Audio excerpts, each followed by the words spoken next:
আসসালামু আলাইকুম। বাংলাদেশের সর্ববৃহৎ অনলাইন প্ল্যাটফর্ম বিদ্যাবাড়ির ডিজিটাল ক্লাসরুম থেকে আপনাদেরকে স্বাগত জানাচ্ছি। আমি ফুজাইল রহমানী আপনাদের সাথে আছি আজকে বাংলা ব্যাকরণের গুরুত্বপূর্ণ বিষয় নত্য শব্দবিধান এবং শব্দের শ্রেণী বিভাগ নিয়ে। আচ্ছা, আমার কথা কি আপনারা সবাই সুস্পষ্ট শুনতে পাচ্ছেন কিনা একটু কমেন্ট করবেন প্লিজ, যে কথা শুনতে পাচ্ছেন কিনা বা দেখতে পাচ্ছেন কিনা। নমস্কার প্রিয়াঙ্কা, আসসালামু আলাইকুম। স্যার কেমন আছেন? পারভিন আক্তার, ওয়ালাইকুম সালাম, আলহামদুলিল্লাহ ভালো আছি। আপনারা আশা করি সবাই ভালো আছেন। হ্যাঁ, আচ্ছা, প্রভাস চন্দ্র, সবাইকে শুনতে পাচ্ছেন আমাকে এবং দেখতে পাচ্ছেন, তাই না? আচ্ছা, আমি একটু জানতে চাইবো প্রথমেই কে কোথা থেকে ক্লাসে যুক্ত হয়েছেন। প্রিয়াঙ্কা দাস স্যার, আপনাকে খুঁজেছিলাম, অনেক অনেক ধন্যবাদ। হ্যাঁ, কোথায় কোথায় খুঁজেছেন বলেন তো, কোথায় খুঁজেছিলেন? জালকাঠি থেকে প্রিয়াঙ্কা পোদ্দার, গাজীপুর থেকে প্রভাস চন্দ্র, শামিমা আক্তার, ওয়ালাইকুম সালাম, আলহামদুলিল্লাহ ভালো আছি। আপনি আশা করি ভালো আছেন। কক্সবাজার থেকে স্যার, সাউন্ড কম শোনা যাচ্ছে। হ্যাঁ, আচ্ছা, সাউন্ড কম শোনা যাচ্ছে, আমি আইটি অফিসারকে জানাচ্ছি। আচ্ছা, নোয়াখালী থেকে, কিশোরগঞ্জ থেকে, এরপরে হচ্ছে ওয়ালাইকুম সালাম সুজন, রাজবাড়ী থেকে, কক্সবাজার থেকে। আচ্ছা, তাহলে আমরা মূলত মূল ক্লাস আমাদের শুরু করতে যাচ্ছি। আমাদের মূল ক্লাসের আলোচনার বিষয় আগে আপনাদেরকে আমরা কি কি পড়িয়েছিলাম এটা একটু বলবেন, যে কি কি টপিকস আমি আপনাদেরকে পড়িয়েছি। আমার ক্লাস কি কি করেছেন? মুকুল স্যারকে শুধু আমি আপনার কথাই বলেছিলাম, প্রিয়াঙ্কা। হ্যাঁ আচ্ছা, ঠিক আছে, সমস্যা নেই। আচ্ছা, আশা করি আগামীতে থাকবো, আগামীতে আরো থাকবো। হ্যাঁ, আচ্ছা, এই তো চলে আসছি। সোনিয়া আক্তার, ওয়ালাইকুম সালাম। নরসিংদী থেকে ফারহানা তাসনিম লিমা। আচ্ছা, আজকে আমরা শুরু করব নত্য সত্তাবিধান এবং হচ্ছে শব্দের শ্রেণী বিভাগ, এই দুইটা বিষয় আমরা যেন পুরোপুরি আজকে আয়ত্তে আনতে পারি। আপনাদের কাজ হচ্ছে দুইটা, একটা হচ্ছে খাতা কলম নিয়ে বলবেন, আর একটা হচ্ছে 9-10 বোর্ড বইটা নিয়ে একটু বসতে হবে। 9-10 বোর্ড বই এবং খাতা কলম।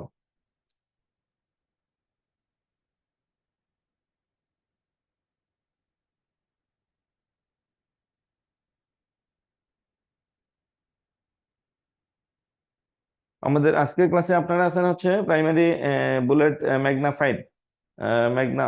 হ্যাঁ, আচ্ছা, স্যার আমাদের লেকচার 1-এ ধ্বনি পড়ানো হয়েছে। ওকে, তাহলে আমরা আমাদের আজকের মূল ক্লাস শুরু করে দেব নত্য সত্যবিধান। নত্য সত্যবিধান মানে কি? নত্য সত্যবিধানের মূল আলোচনার বিষয়টা কি কি? নত্যবিধান মানে কি? তৎসম শব্দের ক্ষেত্রে মূর্ধন্য লেখার নিয়মকে বলে নত্যবিধান, এবং তৎসম শব্দের ক্ষেত্রে মূর্ধন্য স লেখার নিয়মকে বলে সত্যবিধান। তৎসম শব্দের ক্ষেত্রে মূর্ধন্য লেখার নিয়মকে বলে নত্যবিধান এবং মূর্ধন্য স লেখার নিয়মকে বলে সত্যবিধান। তাহলে আমরা সত্যবিধান নিয়ে আলোচনা শুরু করব। ওকে, তাহলে আমাদের মূল আলোচনার বিষয় কি? নত্য সত্যবিধান। আজকে এমন ভাবে পড়বো যেন আজকের পরে আর কখনো পড়তে না হয়। দেখুন কি লেখা, যে বিধি অনুসারে তৎসম শব্দে মূর্ধন্য এর ব্যবহার হয় এবং অতৎসম শব্দে মূর্ধন্য এর ব্যবহার হয় না। তার মানে হচ্ছে তৎসম শব্দের মধ্যে আমরা মূর্ধন্য ব্যবহার করি এবং মূর্ধন্য স এর ব্যবহার করি, আর অতৎসম কোন শব্দের মধ্যে মূর্ধন্য অথবা মূর্ধন্য স এর ব্যবহার করি না। আমরা অনলি 5টা নিয়ম পড়বো। সর্বোচ্চ 5টা নিয়মের মধ্যে দুনিয়ার যত নত্য বিধান আছে সব নিয়ে আসবো, দুনিয়াতে যত নত্য বিধান আছে সব নিয়ে আসবো। তাহলে আপনাকে খাতা কলম নিয়ে বসতে হবে, খাতা কলম ছাড়া হবে না। তাহলে আমরা 1 নম্বর নিয়ম লিখবো। 1 নম্বর নিয়ম কি লিখা আছে, একটা স্ক্রিনশট নিয়ে নেন, তাহলেই হবে। রি, র, মূর্ধন্য ষ, ক্ষিয়, এরপর পরেই দন্তন্য বা মূর্ধন্য হয়। রি, র, মূর্ধন্য ষ, ক্ষিয়, অনলি 4টা নিয়ম আমরা পড়বো। 4টা নিয়মের মধ্যে আমরা সবগুলো নত্য এবং সত্যবিধানের সবগুলো নিয়ম। স্যার আমি অনেক খুশি যে আমাদের বাংলা ক্লাস আপনি নিচ্ছেন, ধন্যবাদ বিদ্যাবাড়িকে। সোমা আক্তার, হ্যাঁ, আচ্ছা, থ্যাংক ইউ। আমাদের অনেক স্যার আছেন, সবাই খুবই প্রাজ্ঞ এবং হচ্ছে খুবই প্রাঞ্জল ভাষায় বাংলা ক্লাস নেই। আজকে আমরা শেষ করবো নত্য এবং সত্যবিধান, যে নত্য এবং সত্যবিধানের মধ্যে যেন আর কখনো কোনোদিন পড়তে না হয়। হ্যাঁ, আচ্ছা, আচ্ছা, তাহলে আমরা শুরু করব। সবাই খাতা কলম নেবেন, লিখবেন।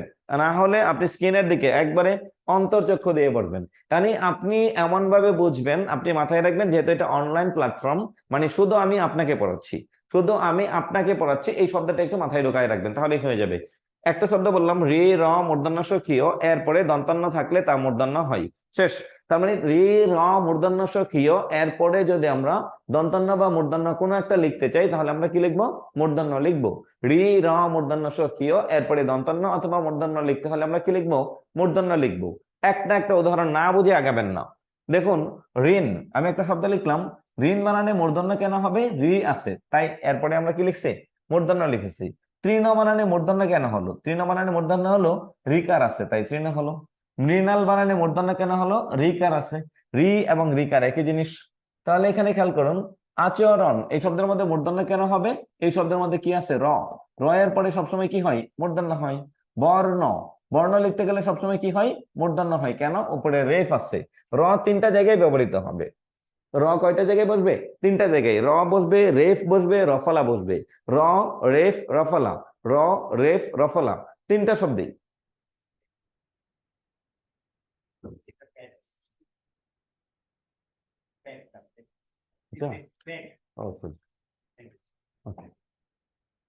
রি, র, রেফ। র, র এর কাজ তিনটা। একটা হচ্ছে র নিজেই কাজ করবে, আরেকটা হচ্ছে রেফ আসলেও তারপরে সবসময় কি হবে, মূর্ধন্য হবে। এবং হচ্ছে রফলা, এবং কি হবে, র ফলা আসলে সেটাও কি হবে, মূর্ধন্য হবে। শেষ। রি, রেফ, রফলা। রি, রেফ, রফলা, এই তিনটাও শব্দের পরে রি এর পরে, র এর পরে, রফলা এর পরে, তিনটার পরে সবসময় কি আসবে, মূর্ধন্য আসবে। শেষ। কমেন্টে আপনি আমাকে দেওয়ার কথা বলেছিলেন, আপনার ক্লাস অনেক ভালো লাগে, সহজে বুঝতে পারি। অনেক ক্লাস আপনি নিচ্ছেন, হ্যাঁ। ও আচ্ছা, ঠিক আছে। এখন আসুন হচ্ছে, বুঝতে পেরেছি, থ্যাংক ইউ। এখন আসুন হচ্ছে দুইটা শব্দ দেখুন। আচরণ বানানে মূর্ধন্য কেন হবে? র আছে তাই এরপরে মূর্ধন্য হবে। বর্ণ বানানে মূর্ধন্য কেন হবে? সবাই খেয়াল করুন, তাহলে কি হবে, রেফ আছে তাই মূর্ধন্য হবে। গ্রহণ বানানে মূর্ধন্য কেন হবে? রেফ, রফলা আছে। এই যে রফলা, রফলা এর পরে সবসময় কি হয়, মূর্ধন্য হয়। রি, র, রি, র, মূর্ধন্য সহ কিও, এই চারটি বর্ণের পরে মূর্ধন্য হয়। যদি কারো কোনো কিছু বুঝতে প্রবলেম হয় সাথে সাথে কমেন্ট করবেন, আমি কমেন্ট গুলো খেয়াল করবো, সমস্যা নেই। কমেন্ট গুলো আমি খেয়াল করব, তাহলে একটু খেয়াল করুন। আচ্ছা, এরপরে আসুন মূর্ধন্য স। মূর্ধন্য স দিয়ে কি আছে, দূষণ। দূষণ বানানে মূর্ধন্য কেন হলো? রেফ আছে, রেফের পরে সবসময় কি হয়, মূর্ধন্য হয়, মূর্ধন্য স আছে। ভাষণ, ভাষণ বানানে আমি কেন মূর্ধন্য লিখবো? ভাষণ বানানে এই জন্য মূর্ধন্য লিখতে হবে, কি আছে, মূর্ধন্য স। মূর্ধন্য স এর পরে সবসময় মূর্ধন্য হয়, মূর্ধন্য স এর পরে কি হয়, মূর্ধন্য হয়। ক্ষণ বা ক্ষীণ বানানে মূর্ধন্য হলো কারণ ক্ষীয় আছে। ক্ষণিকা, ক্ষণিক, এটার বানানে মূর্ধন্য হবে কারণ কি আছে, ক্ষীয়। তাহলে একটা নিয়ম মুখস্থ করবেন, রে, র, মূর্ধন্য স, ক্ষীয়, এই চারটি বর্ণের পরে সব সময় কি বসে, মূর্ধন্য বসে। রে, র, মূর্ধন্য স, ক্ষীয়, এরপরে এই চারটি বর্ণের পরে সবসময় কি বসে, মূর্ধন্য বসে। শেষ, একটা নিয়ম শেষ। 2 নম্বর নিয়মে যাব। ট বর্গীয় ধ্বনির সাথে, ট বর্গীয় ধ্বনির সাথে ট, ঠ, ড, ঢ মূর্ধন্য। এর আগে দন্তন্য বা মূর্ধন্য আসলে আমরা সবসময় কি লিখবো, মূর্ধন্য। ট বর্গীয় বর্ণের সাথে আমরা সবসময় লিখবো মূর্ধন্য। ট বর্গীয় বর্ণ কি কি? ট, ঠ, ড, ঢ মূর্ধন্য। ট, ঠ, ড, ঢ মূর্ধন্য। এই ট বর্গীয় ধ্বনিগুলোর পরে সবসময় কি আসে, মূর্ধন্য আসে। তাহলে একটু খেয়াল করুন, আমি একটা শব্দ লিখলাম ঘন্টা। এই যেখানে দেখুন ঘন্টা শব্দটা লেখা আছে, ঘন্টা। এই ঘন্টাটাকে যদি আমি একটু ব্যতিক্রম ধর্মী লিখলাম, এখানে যদি মাত্রা দিয়ে দিলাম, তাহলে কি হলো, এখানে যদি মাত্রা থাকে তাহলে দন্তন্য, এটা ভুল, আর এখানে মূর্ধন্য। তাহলে এখানে দেখুন ঘন্টা বানানে মূর্ধন্য কেন হলো, ঘন্টা বানানে এখানে মূর্ধন্য কেন হবে, উপরেটা দেখুন মাত্রা নাই তাই এটা মূর্ধন্য, আর যদি মাত্রা থাকে তাহলে দন্তন্য। ট বর্গীয় বর্ণের সাথে ন যুক্ত হয়েছে, ট, ঠ, ড, ঢ। ট, ঠ, ড, ঢ, এই চারটা বর্ণের পরে যদি দন্তান্ন বা মূর্ধন্য লিখতে হয় আমরা সবসময় কি লিখবো, মূর্ধন্য। কোনো কারণে আপনি মাত্রা দিয়ে ফেলছেন, লাল কালি দিয়ে যেটা লেখা, কোনো কারণে যদি আপনি মাত্রা দিয়ে ফেলেন তাহলে এটা ভুল। কোনো কারণে যদি আপনি মাত্রা দিয়ে ফেলেন তাহলে সেটা ভুল, কি হয়ে যাবে, দন্তান্ন। আমরা তো দন্তান্ন লিখছি না, আমরা কি লিখছি, মূর্ধন্য লিখছি। তাহলে আমরা কি লিখছি, মূর্ধন্য লিখেছি। তাহলে এখন আসুন বন্টন বানানে কি হবে, বন্টন বানানে ট এর সাথে যুক্ত হয়েছে তাই এখানে কি হবে, মূর্ধন্য। আর মূর্ধন্য যে এটা সঠিক এটা বুঝবেন কি করে, এই টয়ের সাথে অংশটুকু ফাঁকা থাকবে, এখানে মাত্রা দেয়া যাবে না, এখানে কি রাখতে হবে, জায়গাটুকু ফাঁকা রাখতে হবে। শেষ, বন্টন। আচ্ছা, এরপরে আসুন কণ্ঠ, আকণ্ঠিত। এখানে একটা শব্দ লিখছে কি, অকণ্ঠিত। কণ্ঠ, কণ্ঠ বানানে কি হবে, সবসময় মূর্ধন্য হবে। কেন মূর্ধন্য হবে, এই যে উপরে এটা ফাঁকা, এই ঠয়ের সাথে উপরের অংশটুকু ফাঁকা আছে, এই ফাঁকা থাকার কারণে, এই অংশটুকু ফাঁকা থাকার কারণে এটার নাম হচ্ছে মূর্ধন্য। কেন মূর্ধন্য হলো, ট বর্গীয় বর্ণ ঠ এর সাথে যুক্ত হয়েছে। ট এর সাথে যুক্ত হলে মূর্ধন্য, ঠ এর সাথে মুক্ত হলেও মূর্ধন্য, ড এর সাথে যুক্ত হলে মূর্ধন্য। কাণ্ড বানানে সবসময় কি হবে, মূর্ধন্য। আপনি বুঝবেন কি করে, গন্ডগোল, গন্ড, গন্ড বানানে কি হবে, মূর্ধন্য হবে। কারণ কি, এখানে ড এর সাথে যুক্ত হয়েছে ন। প্রচন্ড বানানে মূর্ধন্য হবে, কারণ কি, ড এর সাথে যুক্ত হয়েছে। তাহলে আমরা যদি এখন লিখি ড্যান্ডন পা, ড্যান্ডন, ড্যান্ডন পা চর্যাপদের একজন পদকর্তা, ট, ঠ, ড, ঢ, এই ঢ এর সাথে যুক্ত হয়েছে তাই এখানে মূর্ধন্য। তাহলে আমাদের দুটো বিষয়, স্যার ধরনে বানান কি হবে, এখানে একটু খেয়াল করতে হবে, একটু খেয়াল করতে হবে যে শব্দটা তৎসম কিনা। শব্দটা যদি তৎসম হয় তাহলে মূর্ধন্য, আর তৎসম না হয় তাহলে মূর্ধন্য হবে না। উম্মে সালমা, যদি শব্দটা তৎসম হয় তাহলে মূর্ধন্য, আর যদি তৎসম না হয় তাহলে মূর্ধন্য হবে না। তৎসম কিনা আগে দেখুন, ধরন, এখানে খেয়াল করুন, ধর, মূর্ধন্য, ধরন। তিন ধরনের, এখানে কি হবে মূর্ধন্য হবে ধরন বানানে। আচ্ছা যদি লিখে ধারণ তাহলে সেটা হবে কি দন্তান্ন, ধারণ, ধারণ ক্ষমতা। এখন আসুন ধারণ শব্দটা অতৎসম আর এটার নাম হচ্ছে তৎসম। তৎসম এবং অতৎসম চেনার উপর আরেকটা ক্লাস নিব আমি লাস্টের দিকে, যে সহজে একটা শব্দ দেখে কি করে বুঝবে এটা আমরা তৎসম শব্দ আর এটা অতৎসম শব্দ, কোনটা তৎসম এবং কোনটা তৎসম নয়, এটাও যেন বুঝতে পারি, এই বিষয়টা নিয়েও একটু আলোচনা করব পরবর্তীতে। আচ্ছা ধরন আর দারুণ আমরা এটা নিয়ে আলোচনা করব, হ্যাঁ উর্মি। আমরা আরেকটু আলাদা একটা ক্লাস নেব যখন এটা হচ্ছে টোটাল বানানের উপর। আজকে তো শুধু নত্যবিধান, শুধু যে কয়টা নত্যবিধানের আওতায় আসে এই কয়টা আগে আমরা শেষ করি, এরপরে আমরা আপনাদের এটা সমাধান দিব। তাহলে দুইটা নিয়ম পড়লাম, রে র মূর্ধন্য ষ ক্ষীয়, এরপরে সবসময় কি হয় মূর্ধন্য হয়। দুই নম্বরে হচ্ছে ট বর্গীয় ধ্বনির সাথে সবসময় মূর্ধন্য হয়। তিন নম্বরে কি আছে প্র পরা পরি নির, এই চারটি উপসর্গের পরে কি হয় মূর্ধন্য হয়। প্র পরা পরি নির, প্র পরা পরি নির। দেখুন আমি নয় লিখে দন্তান্ন দিই, দন্তান্ন অন্তস্ন নয়, দ তালে বর্ষ 10, নতি লিখি কেমনে দন্তান্ন তৈরি নতি। কিন্তু যখন আমি লিখবো এই প্রয়ের পরে, এই প্রয়ের পরে যখন নয় লিখবো তখন দন্তান্ন হবে নাকি মূর্ধন্য হবে। দেখুন প্রণয়, প্রণয় বানানে আমাকে সবসময় কি লিখতে হবে মূর্ধন্য লিখতে হবে, কারণ প্র উপসর্গের পরে সবসময় মূর্ধন্য হয় আর দন্তান্ন হয় না। পরিণতি, পরিণতি এখানে একটু খেয়াল করুন, প্রথমে একটা উপসর্গ আছে পরি, নতি আমরা সবসময় দন্তান্ন দিয়ে লিখি, কিন্তু এখানে আর দন্তান্ন হবে না, এখানে কি হবে মূর্ধন্য হবে। আপনি মূর্ধন্য কেমনে বুঝবেন, এই জায়গাটা ফাঁকা আছে। নির্ণয়, নির্ণয় করো আমরা বলি না নির্ণয়, এখানে দন্তান্ন হবে না, এখানে কি হবে মূর্ধন্য হবে, কারণ কি এর আগে নয় আছে, কি আছে এরপরে কি আছে নির আছে, এর আগে কি আছে নির, এরপরে কি আছে নয়। তাহলে এখানে একটু খেয়াল করুন নির্ণয়, নির্ণয়। প্রণয় বানানের মধ্যে দন্তান্নটা কি হয়ে গেল মূর্ধন্য হয়ে গেল, কারণ এখানে প্র আছে। নত বানান লিখে দন্তান্ন দিয়ে, কিন্তু প্রয়ের কারণে এখানে কি হয়ে গেল মূর্ধন্য। প্রণীত একই জিনিস, প্রবন, এখানে প্র আছে, এরপরে কি আছে প্রব, অব, অব, প্রবীণ, অবিন, এটা একটু ব্যতিক্রম, একটু ঘুরে দিতে হবে। পরিণতি এটা আমরা আলোচনা করবো 4 নম্বর নিয়মে, প্রমাণ আর প্রবীণ। পরিণত, এখানে পরি আছে তাই দন্তান্নটা মূর্ধন্য হয়েছে। পরিণতি, পরি আছে তাই দন্তান্নটা কি হয়েছে মূর্ধন্য হয়েছে। তাহলে আমি লিখবো অপরাহ্ন, অপরাহ্ন বানানে কি হবে র হবে, দন্তান্ন হবে নাকি মূর্ধন্য হবে। এখানে একটু কঠিন, যে আমরা হয়ের পায়ে ধরলে মূর্ধন্য নাকি হয়ের কানে ধরলে মূর্ধন্য। হয়ের যদি পায়ে ধরেন নিচের দিকে যদি থাকে তাহলে সেটা হচ্ছে মূর্ধন্য, আর যদি হয়ের কানে থাকে উপরের দিকে থাকে এটার নাম কিন্তু দন্তান্ন, এটা কিন্তু ভুল, এটা হচ্ছে দন্তান্ন। আর যদি এরকম পায়ে থাকে তাহলে সেটা হচ্ছে মূর্ধন্য। সো আমাদের আজকের ক্লাসে কি হবে মূর্ধন্য হবে। তাহলে 1 নম্বর নিয়ম পড়েছিলাম ট রে র মূর্ধন্য স ক্ষীয়, এরপরে সবসময় মূর্ধন্য হয়। 2 নম্বরে বলেছিলাম কি প্র পরা ট বর্গের সাথে সর্বদা মূর্ধন্য হয়। 3 নম্বরে বলেছি পরা দিয়ে একটা উদাহরণ, স্যার স্ক্রিনশট নিতে পারিনি, নেট চলে গেছিল। আচ্ছা আবার নেবেন সমস্যা নেই, আবার দিব। পরা দিয়ে দেখুন এই যে অপরাহ্ন, পরার মাঝখানে অপরাহ্ন, পরার মাঝখানে কি হয়েছে এই যে পায়ে ধরেছে মূর্ধন্য হয়েছে, পড়া শব্দের মাঝখানে একটা কি হয়েছে মূর্ধন্য হয়েছে। আচ্ছা এরপরে আসুন, এরপরে কি আছে এই যে প্র পরা পরি নির, নির দিয়ে তো লিখলাম নির্ণয়, পরি দিয়া পরিণতি, প্র দিয়া প্রণয়, পরা দিয়া অপরাহ্ন। তাহলে প্র পরা পরি নির এই 4টি উপসর্গের পরে সবসময় কি হয় মূর্ধন্য হয়। প্র পরা পরি নির এই 4টি উপসর্গের পরে সবসময় কি হয় মূর্ধন্য হয়। শেষ। 4 নম্বর নিয়ম এখানে কি লিখছে একটু দেখুন, রি র মূর্ধন্য ষ এরপরে যদি স্বরবর্ণ, স্বরবর্ণ মানে 11টা বর্ণ, ক বর্গ মানে 5টা বর্ণ, প বর্গ মানে 5টা বর্ণ, অন্তস্থ অ ব হ অনুস্বর এই বর্ণগুলো যদি থাকে তাহলে, বা একাধিক বর্ণ থাকলে আপনারা এই নিয়মটা একটু পড়ুন। নিয়মের মধ্যে কি লেখা আছে রি র মূর্ধন্য ষ এরপরে, রি র মূর্ধন্য ষ এরপরে যদি ক বর্গ প বর্গ স্বরবর্ণ অন্তস্ন অ হ অনুস্বর, ক বর্গ প বর্গ স্বরবর্ণ অন্তস্ন অ হ অনুস্বর এইরকম কোন বর্ণ থাকে তাহলে মূর্ধন্য হয়, নতুবা দন্তান্ন হয়। একটা স্ক্রিনশট নিয়ে রাখবেন, আমি এটাকে খুব সহজে বোঝাবো, এই নিয়মের বাইরে গিয়ে আমরা করব। আমরা এই নিয়মটার মধ্যে কি করব এর বাইরে গিয়ে আমরা একটু দেখবো যে এই নিয়মটা কি। রি রা মূর্ধন্য ষ 3টা বর্ণকে আমরা ধরবো বিদ্যুৎ, বলুন 3টা বর্ণকে আমরা কি ধরবো বিদ্যুৎ। রি রা মূর্ধন্য ষ 3টা বর্ণকে আমরা কি ধরবো বিদ্যুৎ ধরবো, বিদ্যুৎ।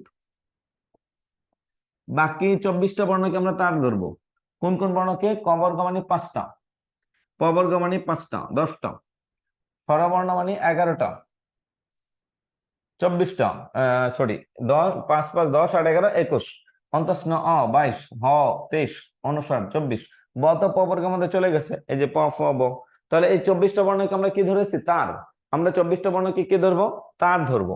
এই থাকলে থাকলে তারপরে দন্তান্ন মূর্ধন্য হয়, আমরা এই 24টা বর্ণকে কি ধরবো তার। তাহলে এখানে একটু খেয়াল করুন, সবাই খেয়াল করুন, একটা লাইন যদি বুঝেন তাহলে এই দুনিয়াতে নত্ব বিধান বলতে কোনো কিছু বাকি নেই।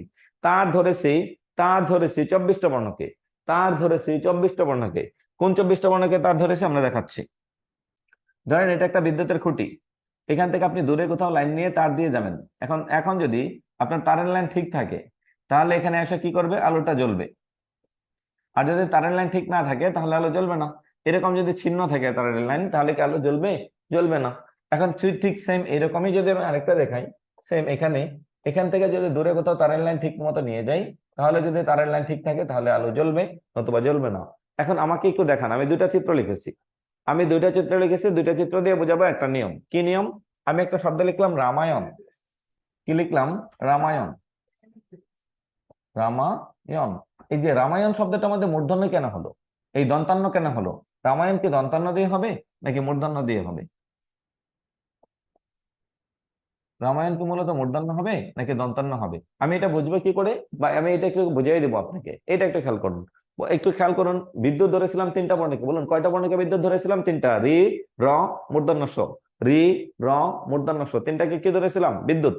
তাহলে এখানে খেয়াল করুন, রি, র, মূর্ধন্য ষ, এই তিনটাকে আমরা বিদ্যুৎ ধরেছিলাম। তাহলে তার কয়টা বর্ণকে ধরেছিলাম? তার ধরেছিলাম কয়টাকে? 24টা বর্ণকে তার ধরেছিলাম। বলুন কয়টা বর্ণকে তার ধরেছিলাম? 24টা বর্ণকে তার ধরেছিলাম। এক নম্বরে হচ্ছে ক বর্গ। ক বর্গ বলতে বোঝাই ক, খ, গ, ঘ, অ। দুই নম্বরে হচ্ছে প বর্গ। প বর্গ বলতে বোঝাই প, ফ, ভ, ব, ম। তিন নম্বরে হচ্ছে স্বরবর্ণ। স্বরবর্ণ বলতে বোঝাই অ থেকে ওই পর্যন্ত, অন্তঃস্ন অ, অ, অনুস্বার সমান সমান তার। এখানে 24টা বর্ণকে আমরা তার ধরেছি। দুইটা জিনিস বারবার বলছি, 24টা বর্ণকে আমি কি ধরেছি? তার ধরেছি। কোন 24টা বর্ণকে? স্বরবর্ণ 11টা, ক বর্গ 5টা, প বর্গ 5টা, অন্তঃস্ন অ, হ, অনুস্বার। তাহলে একটু খেয়াল করুন, প্রথমে আমাদের এখানে কি আছে? র। বলুন প্রথমে কি আছে এখানে?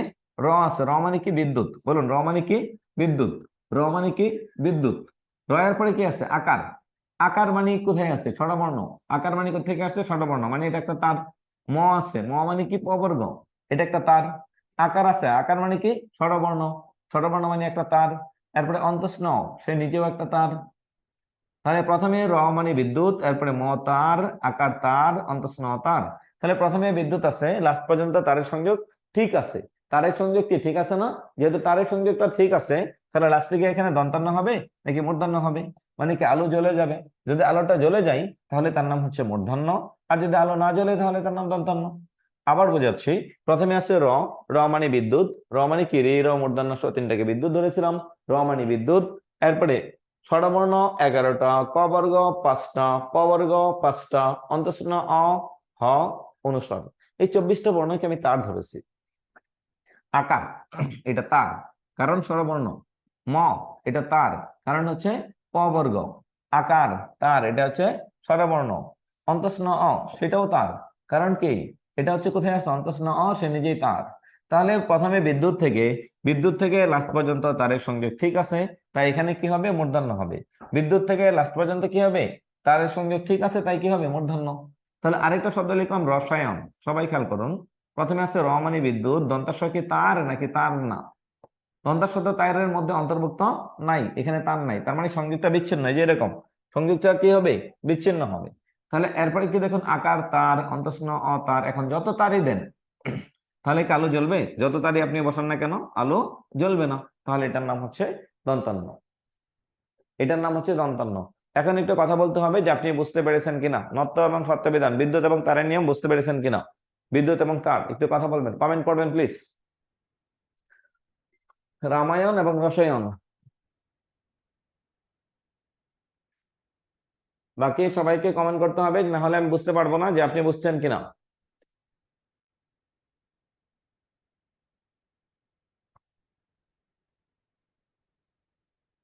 ইনছি আরেকবার বোঝান। হ্যাঁ বোঝাবো, সমস্যা নেই, আবার একটু বোঝান, বোঝাবো।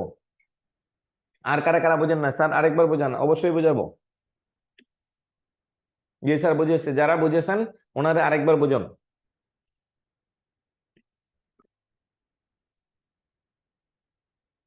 লোডশেডিং এর জন্য হ্যাঁ হ্যাঁ, মনে থাকবে।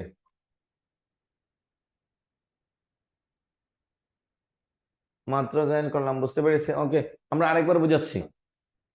দেখুন, আমরা তিনটা বর্ণকে তার ধরেছি, রি, র, মূর্ধন্য ষ। উপরে মোটা করে লিখে রাখছি রি, র, মূর্ধন্য ষ।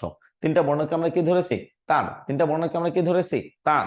তারের পরে সরি, বিদ্যুৎ। তিনটা বর্ণকে আমরা কি ধরেছি? বিদ্যুৎ। তাহলে বিদ্যুৎ ধরেছি কয়টাকে? তিনটা বর্ণকে। ঠিক। তাহলে তার ধরেছি 24টা বর্ণকে। কোন কোন বর্ণ তার? কোন কোন বর্ণ তার খেয়াল করুন। এক নম্বরে বলছি স্বরবর্ণ, মানে স্বরে অ থেকে ওই পর্যন্ত সব। ক, খ, গ, ঘ, অ, প, ফ, ব, ভ, ম। এখানে একটু খেয়াল করুন, কাকে কাকে তার ধরেছি, একটু খেয়াল করুন, কাকে কাকে তার ধরেছি। ক, খ স্বরবর্ণ, এখানে কি লেখা আছে? স্বরবর্ণ। স্বরবর্ণকে তার ধরেছি যদি রি, র, মূর্ধন্য ষ এর পর, খুব খেয়াল করে বুঝুন, এটা একটা স্ক্রিনশট নেবেন, তাহলে বুঝে ফেলবেন। এটা একটা স্ক্রিনশট নেবেন, 4 নম্বর নিয়মটা। রি, র, মূর্ধন্য ষ তিনটা বর্ণকে তার ধরেছি, বিদ্যুৎ ধরেছি। স্বরবর্ণ হচ্ছে 11টা তার। ক বর্গ মানে ক, খ, গ, ঘ, অ তার। প, ফ, ব, ভ, ম তার। অন্তঃস্ন অ, হ, অনুস্বার তার। তাহলে 24টা বর্ণকে আমরা কি ধরেছি? তার। আর তিনটা বর্ণকে ধরেছে বিদ্যুৎ। সহজ কথা, যদি বিদ্যুতের পরে তারের বর্ণ থাকে তাহলে মূর্ধন্য, যদি অন্য কোনো একটা ঢুকে যায় তাহলে দন্তান্ন, তাহলে মূর্ধন্য হবে না। যদি বিদ্যুতের বর্ণের সিরিয়াল ঠিক থাকে, একটা পর একটা থাকে, তাহলে মূর্ধন্য, নতুবা কি হবে? দন্তান্ন হবে। যদি বিদ্যুতের বর্ণগুলো ঠিক থাকে তাহলে মূর্ধন্য, অন্যথায় দন্তান্ন। এখানে লেখা আছে বর্ণগুলো এক বা একাধিক বর্ণ থাকলে তারপরে দন্তান্ন বা দন্তান্ন, মূর্ধন্য হয়, দন্তান্ন আর হয় না। তাহলে আমরা উদাহরণটা একটু খেয়াল করব।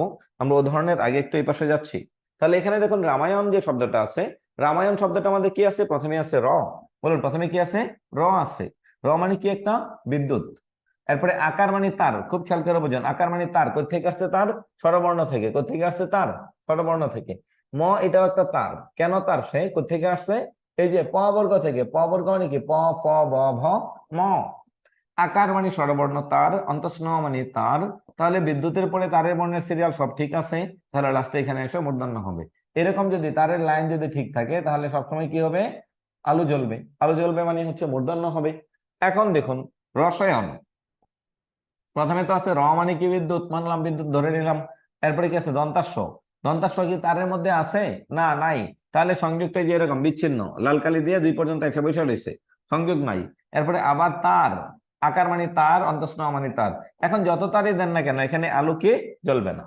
এখানে কি করবে না? আলো জ্বলবে না। এখন বলুন, এখন বুঝেছেন কিনা? বিদ্যুতের পরে যদি তারের বর্ণের সিরিয়াল ঠিক থাকে তাহলে মূর্ধন্য হবে, আর সিরিয়াল ঠিক না থাকলে তাহলে দন্তান্ন হবে। বুঝতে পারছেন কিনা এটা বলবেন। বিদ্যুতের পরে তারের বর্ণ ঠিক থাকলে তাকে বলে মূর্ধন্য, আর যদি ঠিক না থাকে তাহলে সেটা হবে দন্তান্ন।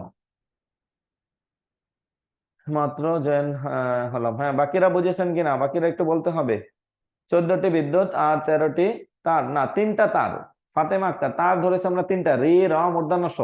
আর 24টিকে বিদ্যুৎ ধরেছি। 24 বিদ্যুৎ ধরেছি। 24 কে আমরা বিদ্যুৎ ধরেছি। কোন কোন বর্ণকে আমরা বিদ্যুৎ ধরেছি খেয়াল করুন। বিদ্যুৎ ধরেছি কোন কোন বর্ণকে? এই 3টা হচ্ছে বিদ্যুৎ। 3টা, 13টা না। তার ধরেছি 24টা বর্ণকে। তার ক, খ, গ, ঘ। আপনি এই নিয়মটা একটা স্ক্রিনশট নেবেন। ক, খ, গ, ঘ, অ 5টা। প, ফ, ব, ভ, ম 5টা, 10টা। উপরে স্বরবর্ণ 11টা। স্বরবর্ণ 11টা, তাহলে হলো 21টা। অন্তঃস্ন অ, ব, অন্তঃস্ন অ, হ, অনুস্বার, তাহলে হলো কয়টা? 24টা। এই 24টা বর্ণকে আমরা তার ধরেছি। কয়টা বর্ণকে তার ধরেছি? 24টা। এখন একটু সবাই কমেন্টে লিখুন তার কি আর হচ্ছে বিদ্যুৎ কি, কমেন্টে লিখুন। আর বুঝেছেন কিনা এটাও লিখবেন।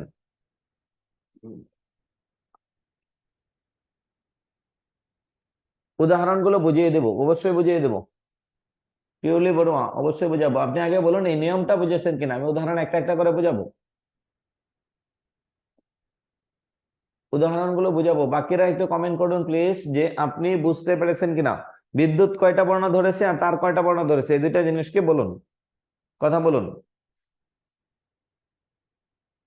রিরা বিদ্যুৎ, বাকিটা তার। Sujon Mahmud, thank you. বাকিরা বলুন।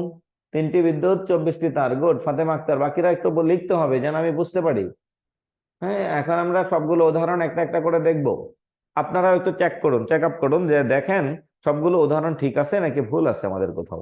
তাহলে আমরা প্রথমেই যাব হচ্ছে গ্রামীণে। বলুন, প্রথমে আমরা কোথায় যাব? গ্রামীণ। এখানে কি আছে? রফলা।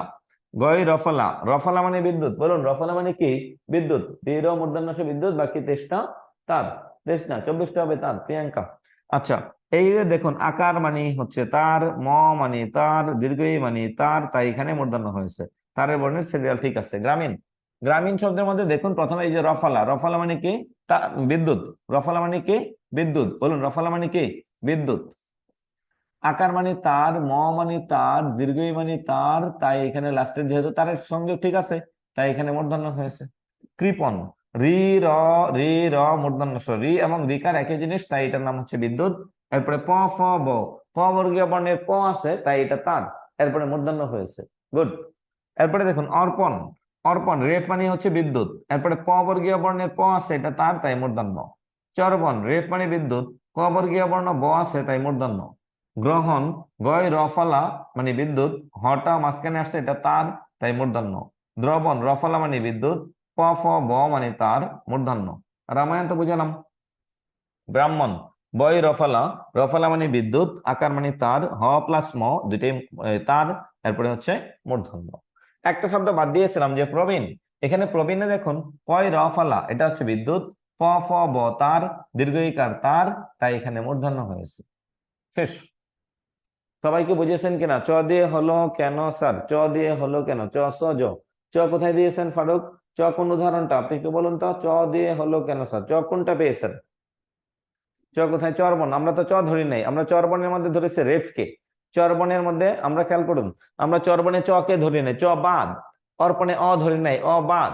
হ্যাঁ, কারণ কি? কৃপণে ক ধরি নাই, ক বাদ। যেখানে বিদ্যুৎ আছে, বিদ্যুৎটা আছে কোথায়? রেফে। বলুন বিদ্যুৎটা কোথায় আছে? এই যে রেফ, এই রেফ। অর্পণের উপরে কি আছে? একটা রেফ, এই রেফটা হচ্ছে বিদ্যুৎ, বিদ্যুৎ মানে হচ্ছে রেফ। আমরা চ কে ধরি নাই। হ্যাঁ, আচ্ছা। এখন বলুন নত্যবিধানে এই পর্যন্ত কারো কোনো প্রশ্ন আছে? সবাইকে বুঝতে পেরেছেন কিনা নত্যবিধান? একটু কমেন্ট করতে হবে, নাহলে আমি বুঝতে পারবো না, যেহেতু এটা অনলাইন ক্লাস, অফলাইন নয়। আপনার কমেন্টের উপরে ভিত্তি করে আমি আগাচ্ছি, আর আপনি যখন দেখি বুঝতে পেরেছেন, তখনই আমি সবচেয়ে বেশি শান্তি পাই। বুঝেছি স্যার, ওকে, থ্যাংক ইউ। তাহলে আমরা যাব, এটা বাইরে আরো কিছু নিয়ম আছে, এর বাইরে আর কোনো নিয়ম আপনার পড়া দরকার নেই। নত্য সত্যবিধি প্রযোজ্য নয় বিদেশি শব্দে, কোন বিদেশি শব্দে নত্যবিধান কাজ করে না। ইরান, এখানে দেখুন, এখানে যতই র থাকুক না কেন লাভ নাই। আরবি ভাষার কোরআন, ট্রেন, ইংরেজি, জার্মান, ইংরেজি, গ্রিন, ইংরেজি, ওয়েস্টার্ন, ইংরেজি, লন্ডন, ইংরেজি, ট ঠ ড বর্গ, ট ঠ ড এর সাথে যুক্ত হয়েছে, তাও মূর্ধন্য হবে না। সিমেন্ট, ট এর সাথে যুক্ত হয়েছে, তাও হবে না। পেপসোডেন্ট, এখানে ট এর সাথে যুক্ত হয়েছে, তাও হবে না। র রেফের পরে আসলেও হবে না। দুই বাংলা ক্রিয়াবাচক শব্দ, আপনি করেন, আপনি খান, আপনি যান, আপনি ঘুমান, এই টাইপের যত শব্দ আছে, কোন শব্দেই নত্যবিধান হয় না। আহ আহ, আচ্ছা, এখন আসুন হচ্ছে বলেছেন আপনার টেকনিক সেই, টেকনিক ছাড়া তো হচ্ছে না, না হলে তো আপনার মনে থাকবে না। হ্যাঁ, মনে রাখতে হবে, যে কোনো মূল্যে একটা চাকরি দরকার, চাকরি হয়ে গেলে এই টেকনিক বাদ দিয়ে দেবেন, কোনো সমস্যা নেই। আপনার একটা চাকরি লাগবে, চাকরিটা দরকার। আচ্ছা, এখন আসুন, এখন আসুন হচ্ছে যে বাংলা দুইটা শব্দ মনে রাখবেন, বিদেশি শব্দে নত্যবিধান হয় না, সত্যবিধান হয় না। এখন আমি যদি এখানে লিখতাম স্টেশন, দন্তা শয় টয় স্টে, এটাও হবে না, এখানে মূর্ধন্য স হবে না, কারণ কি? এটা বিদেশি শব্দ। তুই করিস, তুই খাস, তুই যাস, তুই ঘুমাস, তুই সরিস, তুই মরিস। হ্যাঁ, ক্রিয়াবাচক শব্দে কখনোই নত্য এবং সত্যবিধান কোনোটাই কাজ করে না, কোনোটাই নত্য এবং সত্যবিধান কি করে না, কোনোটাই কাজ করে না। নত্য এবং সত্যবিধান কাজ করে না। সমাজবদ্ধ শব্দে নত্য সত্যবিধান কাজ করে না। সর্বনাম, দুর্নাম, দুর্নীতি, এটা মুখস্থ করে ফেলবেন। ত বর্গীয় বর্ণে ত থ দ ধ দন্তান্ন, সে তার সমগোত্রীয় দন্তান্ন ছাড়া কোনো কিছু বুঝে না। আচ্ছা, সমগোত্রীয় ছাড়া অন্য আর কোনো কিছুতে কি হবে না? তবর্গীয় বর্ণের সাথে আর কোনো কিছুতেই অর্থ মিলে না, মানে সরি, তার সমজাতীয় বর্ণ নেবে। অন্ত তয়ের দন্তান্নর সাথে যুক্ত হয়েছে, তাই তয়ের সাথে যুক্ত হয়েছে, তাই দন্তান্ন। গ্রন্থ, এখানে খেয়াল করুন, এখানে খেয়াল করুন, এখানে দন্তান্ন তয়ের সাথে যুক্ত হয়েছে, তাই দন্তান্ন। এখানে যদি এরকম হতো অন্ত, তাহলে কিন্তু এখানে মূর্ধন্য হয়ে যেত, কিন্তু যখনই দন্তান্নের সাথে যুক্ত হয়েছে, তখন কি হবে? ত থ দ ধ দন্তান্ন, যেহেতু দন্তান্নটা তবর্গীয় বর্ণ, তাই এখানে মূর্ধন্য হবে না। শেষ। এরপরের অংশটা হচ্ছে, এরপরেটা কি আছে, যে এইটা পাইছি, অর্থাৎ কিছু কিছু শব্দে দেখবেন কোন শব্দে কোনো কারণ ছাড়াই মূর্ধন্য হবে, এমনি এমনি মূর্ধন্য হবে, সে একেবারেই বৃথা, কোনো কারণ নাই, তাও তার মূর্ধন্য হওয়াই লাগবে। এটাকে বলে নত্য বিধান, এটাকে বলে নত্য বিধান। কোন নত্য বিধান? স্বভাবতই নত্য, বা নিত্য মূর্ধন্য বলে। কবিতাটা মুখস্থ করবেন। চাণক্য মাণিক্য গণ বাণিজ্য লবণ মন বেনু বিনা কঙ্কন কণিকা ফণি অনু বিপণী গণিকা স্থানগুণ পূর্ণ বেনি। ফণি অনু বিপণী গণিকা কল্যাণ শোণিত মণি স্থানগুণ পূর্ণ বেনি। ফণি অনু বিপণী গণিকা নিপুণ ভনিতা পানি আপন লাবণ্য বাণী গৌণ কোন ভণপণ সন চিক্কন নিক্কন তিন কফনি বণিক গুণ গণনা পিনাক পণ্যবান। আচ্ছা, এই যে কবিতাটা আছে 9 এর বোর্ড বইয়ে আমাদের লেকচার শিটে আছে, এই কবিতাটা আপনার টোটালি মুখস্থ করতে হবে। এই কবিতাটা মুখস্থ রাখতেই হবে, বারবার পড়বেন তাহলে মুখস্থ হবে। যদি কোনো মতে মুখস্থ না হয় সেই ক্ষেত্রে আপনাকে যেটা করতে হবে সেটা হচ্ছে আপনাকে একেবারে আয়ত্তে রাখতে হবে, বারবার বারবার রিডিং করে আয়ত্তে রাখতে হবে। এই হচ্ছে আমাদের নত্যবিধান। কোনো টেকনিক না ফাতেমা আক্তার, এটার কোনো টেকনিক নাই। এটাকে রিভিশন দিয়ে চোখের নজরে নজরবন্দি করে ফেলবেন, একবারে নজরবন্দি, যে বাবা যাস কইতে। হ্যাঁ, চাণক্য মাণিক্য গণ 2-3 বার রিডিং করবেন, যদি মনে হয় তাহলে ভালো, যদি মনে না থাকে তাহলে আপনি কি করবেন, নজরবন্দি করবেন, চোখের নজরে নজরবন্দি করে ফেলবেন, শেষ। আচ্ছা, আপনি স্যার আমাদের ক্লাস নেবেন, চেষ্টা করব যতটুকু সম্ভব হয়। ক্লাস তো নেই, কোনটা কোন বেচে ক্লাস নেই এটাও মনে থাকে না, যে আপনাদের বেচে কয়টা নিয়েছে, হ্যাঁ, এবার অন্য বেচে কোনটা নিচ্ছি, কোন বেচে কোনটা, এটা মনে থাকে না। হ্যাঁ, আচ্ছা দেখি অফিসে জানাবেন। আচ্ছা, এখন আসুন হচ্ছে নত্যবিধান শেষ। সত্যবিধান। নত্যবিধান কোন শ্রেণীর শব্দ থেকে অনুসৃত হয়? তৎসম। দেখুন উত্তর কি লেখা আছে, তৎসম। তাহলে পরের শব্দে ট বর্গীয় ধ্বনির আগে কোনটি ব্যবহৃত হয়? দন্তান্ন, মূর্ধন্য, লাস্টেরটা মূর্ধন্য। দেখুন মূর্ধন্য, এগুলো আপনি পারবেন। যে এরা মূর্ধন্য এর পরে সাধারণত কোনটি বসে? মূর্ধন্য বসে।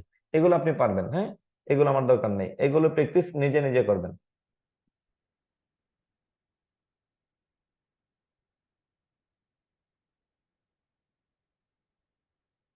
এরপর আমরা যাবো হচ্ছে সত্যবিধান।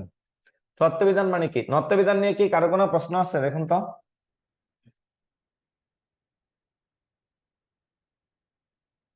নত্যবিধান নিয়ে কারো কোনো প্রশ্ন আছে কিনা? দরকার হলে 2 সপ্তাহ পর পর নিবেন, তার উপরও আমাদের ক্লাসগুলো আপনার কাছে করতে চাই। মাত্র একটা ক্লাস হয়েছে। আচ্ছা, চেষ্টা করব, যতটুকু সম্ভব চেষ্টা করব। আহ আর আচ্ছা দেখি। আচ্ছা, আজকের ক্লাসটা আগে শেষ করি। হ্যাঁ, আজকের ক্লাসটা মনোযোগ দেবেন, প্রিয়াঙ্কা। আচ্ছা, এখন আসুন, এখন আমরা যাবো হচ্ছে সত্যবিধান। সত্যবিধান মানে কি? তৎসম শব্দের ক্ষেত্রে মূর্ধন্য স লেখার নিয়মকে কি বলে? সত্যবিধান বলে।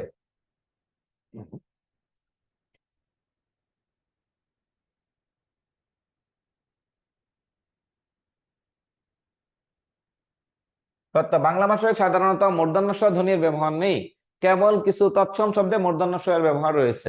তাহলে তৎসম মূর্ধন্য ষ এর ব্যবহারটা কোথায়? শুধু তৎসম শব্দে। বাংলা ভাষায় মূর্ধন্য ষ এর ব্যবহার নেই। বাংলা ভাষায় কি নেই? মূর্ধন্য ষ এর ব্যবহার নেই। তাহলে মূর্ধন্য ষ এর ব্যবহার রয়েছে কোথায়? শুধু তৎসম শব্দের মধ্যে মূর্ধন্য ষ এর ব্যবহার রয়েছে, শেষ। এরপরে আসেন, এই মূর্ধন্য ষ এর নিয়মগুলো কি কি, কোথায় কোথায় মূর্ধন্য ষ হয়? তাহলে এটা একটু দেখবেন। আপনার কাজ হচ্ছে দুইটা, যদি খাতা কলম সাথে থাকে খাতা কলম নিয়ে আপনি ক্লাসগুলো লিখবেন। খাতা কলম নিয়ে আপনি কি করবেন? ক্লাসগুলো লিখবেন, প্রথম কাজ। আর 2 নম্বর কাজ হচ্ছে, না হলে আপনি স্ক্রিনের দিকে খুব ভালো করে তাকাবেন, যে আমি শুধু আপনাকে পড়াচ্ছি, এটা মাথায় রাখবেন। আর চাকরি পরীক্ষার খুব বেশি দিন নাই, আপনাদের পরীক্ষা মেবি আগস্টে শুরু হবে। যেহেতু ওনারা ওনাদের কথা মতো ওই ঢাকা এবং চট্টগ্রামের সার্কুলার ঠিক টাইমে দিয়েছে, সো আশা করি আপনাদের পরীক্ষা আগস্টে বলেছে, আগস্টে নিয়ে নেবে, হয়তো শুরু অথবা শেষ। কিন্তু আপনাকে এইগুলো শেষ করে আরো বেশ কয়েকবার রিভিউ করতে হবে। কারণ এখন দেখবেন অনেক ছেলে পেলে যারা হচ্ছে 2টা 3টা বিসিএস রিটেন দিয়েছে, চাকরি পাচ্ছে না, ওরাও কিন্তু আপনার সাথে গিয়ে পরীক্ষা দিবে। পরীক্ষা দিয়ে হুট করে দেখবেন ওরা পরীক্ষা দিলে 75, 70, 78 পেয়ে যাবে, ওনারা চাকরিটা নিয়ে যাবে। এই জন্য আপনাকে খুব ভালো করে পড়তে হবে, খুব ভালো করে পড়বেন, যেটা পড়বেন বুঝে বুঝে পড়বেন। তাহলে আসুন, 1 নম্বর নিয়মটা কি? 1 নম্বর নিয়মটা বুঝুন। অ আ ছাড়া অন্য সকল স্বরবর্ণের পরে মূর্ধন্য ষ হয়। অ আ ছাড়া অন্যান্য স্বরবর্ণের পরে ক ও র এর পরে এটা দরকার নাই, এতটুকু পড়বেন। অ আ ছাড়া অন্যান্য স্বরবর্ণ রসি দীর্ঘ ই রসু দীর্ঘ এ ওই উ ঔ এরপরে সর্বদা মূর্ধন্য ষ হয়। অর্ধেকটা বললাম। অ আ ছাড়া অন্য সকল স্বরবর্ণের পরে কি হয়? মূর্ধন্য ষ হয়। অ আ ছাড়া অন্য সকল স্বরবর্ণের পরে কি হয়? মূর্ধন্য ষ হয়। আমরা ঢাকা বিভাগে, আপনাদের পরীক্ষাও খুব দ্রুত হবে। স্যার একটু লেখার সুযোগ দিবেন? অবশ্যই সুযোগ দিব, অবশ্যই। আপনাকেই তো পড়াচ্ছি, তাই না? প্রভাস চন্দ্র, অবশ্যই আপনাকেই পড়াচ্ছি, আপনাকে সুযোগ তো দিতেই হবে। হ্যাঁ, আচ্ছা, তবে বলবেন, মাঝে মাঝে বলবেন, না বললে বোঝা যায় না। হ্যাঁ, আচ্ছা, এখন আসুন, অ আ ছাড়া অন্য সকল স্বরবর্ণের পরে মূর্ধন্য ষ হয়। তাহলে অ আ থাকলে হবে না, অ আ ছাড়া অন্য কোনো স্বরবর্ণ থাকলে সেটা মূর্ধন্য ষ হবে। একটা একটা করে উদাহরণ লিখবো। দেখুন ভীষণ, ভীষণ শব্দে মূর্ধন্য ষ হলে কেন দীর্ঘ ঈকার আছে? দীর্ঘ ঈকার কি অ আ নাকি অ আ এর বাইরে? বাইরে, তাই এখানে মূর্ধন্য ষ হয়েছে। ঈষৎ গণনে মূর্ধন্য ষ কেন হলো? দীর্ঘ ই আছে, দীর্ঘ ই এরপরে সবসময় মূর্ধন্য ষ হয়। আমি একটা শব্দ লিখলাম ঈশান, উত্তর পূর্ব কর্নার, এই দীর্ঘ ই আছে তাই এটার পরে মূর্ধন্য ষ হয়েছে। এরপরে রুষ্ট, রসৌকার এরপরে সুষম, রসৌকার এরপরে মূর্ধন্য ষ হয়। ঔ এরপরে মূর্ধন্য ষ হয়, আগে বুঝুন পরে লিখবেন। ঔষধ, পৌষ, ঔ এরপরে মূর্ধন্য ষ হয়। ঔষধ, ঔষধের মধ্যে মূর্ধন্য ষ হওয়ার কারণ একটাই, এই যে ও আছে তাই মূর্ধন্য ষ হয়। তাহলে দুইটা শব্দ আমি লিখবো, দুইটা শব্দ আপনাকে বুঝতে হবে, দুইটা শব্দ খুব ভালো করে বুঝতে হবে। একটা হচ্ছে পুরস্কার, একটা পরিষ্কার।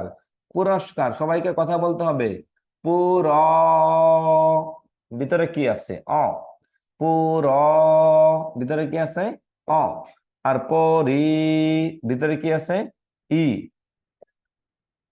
পরি, ভিতরে আছে ই, তাই এখানে হবে মূর্ধন্য ষ, আর এখানে হবে দন্তাস স। এই দুইটা শব্দ আপনাকে মাথায় রাখতে হবে। পরিষ্কার আর পুরস্কার, এই দুটা বানান যদি ধরতে পারেন দুনিয়াটা আপনার কাছে ক্লিয়ার। পুরস্কার, পুর, পুরস্কার বানানে সবসময় ভিতরে কি থাকে? উচ্চারণটা খেয়াল করুন। পুর, রি এর জন্য কি মূর্ধন্য ষ হবে? ইয়েস হবে, অবশ্যই হবে, অবশ্যই হবে, এই নিয়মটা পরে আসতেছি। পুর, পুর, ভিতরে কি আছে? একটা অ। পুর, ভিতরে অ। অ আ থাকলে হয় না, অ আ থাকলে মূর্ধন্য ষ হবে না, এই দুইটার বাইরে কিছু থাকলে মূর্ধন্য ষ হবে। পরি, লাস্টে কি আছে? ই, যেহেতু ই আছে তাই এখানে মূর্ধন্য ষ হয়েছে। আর এখানে র, অ আছে তাই দন্তাস হয়েছে। তাহলে সবাই বুঝতে পেরেছেন আশা করি। আপনি পুর, ভিতরে কি আছে? একটা অ, তাই কি হয়েছে? মূর্ধন্য ষ। আর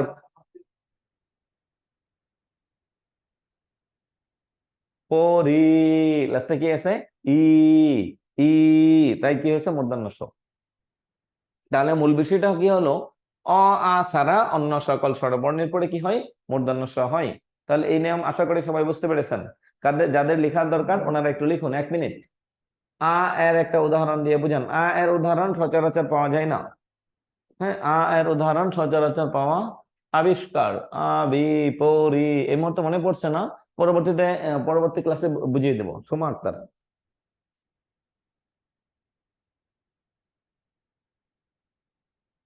বাকিরা শেষ করুন, 1 নম্বর নিয়মটা দ্রুত শেষ করবেন। অ আ ছাড়া অন্য সকল স্বরবর্ণের পরে কি হয়? মূর্ধন্য ষ হয়। অ আ ছাড়া অন্য সকল স্বরবর্ণের পরে কি হয়? মূর্ধন্য ষ হয়। তাহলে 2 নম্বর নিয়মে যাবেন। রি ও রেফ, 2 নম্বর নিয়ম দেখুন। রি ও র এরপরে মূর্ধন্য ষ হয়। রি ও র, এখানে এটা বিষয়টা হবে রি ও রেফ এরপরে মূর্ধন্য ষ হয়। রি ও রেফ, রটা মেন না। রি ও রেফ এরপরে সবসময় কি হয়? মূর্ধন্য ষ হয়। রি কারের পরে মূর্ধন্য ষ হয় এবং রেফ এর পরে মূর্ধন্য ষ হয়। রি কারের পরে মূর্ধন্য ষ হয় এবং রেফ এরপরে কি হয়? মূর্ধন্য ষ হয়। তাহলে একটু উদাহরণ দেখুন। বৃষ্টি, মূর্ধন্য ষ হয়েছে রিকার, দৃষ্টি রিকার, কৃষ্টি রিকার, সৃষ্টি রিকার। এখন আমি দেখলাম ঋষি, ঋষি বানানে কি হবে? মূর্ধন্য ষ। কেন? রিকার আছে, রি আছে। কৃষক বানানে কি হবে? মূর্ধন্য ষ। কেন মূর্ধন্য ষ হবে? এখানে কি আছে? রি আছে। বর্ষ, রেফ, মুমূর্ষ, রেফ, আকর্ষণ, রেফ। রি এবং রেফ এরপরে সবসময় কি হয়? মূর্ধন্য ষ হয়। রি এবং রেফ এরপরে কি হয়? মূর্ধন্য ষ হয়। রি এবং রেফ এরপরে মূর্ধন্য ষ হয়। সবাই কি প্রথম 2টা নিয়ম বুঝেছেন? একটু কমেন্ট করবেন যে সবাই 2টি নিয়ম বুঝেছেন কিনা। সবাইকে 2টি নিয়ম বুঝেছেন কিনা?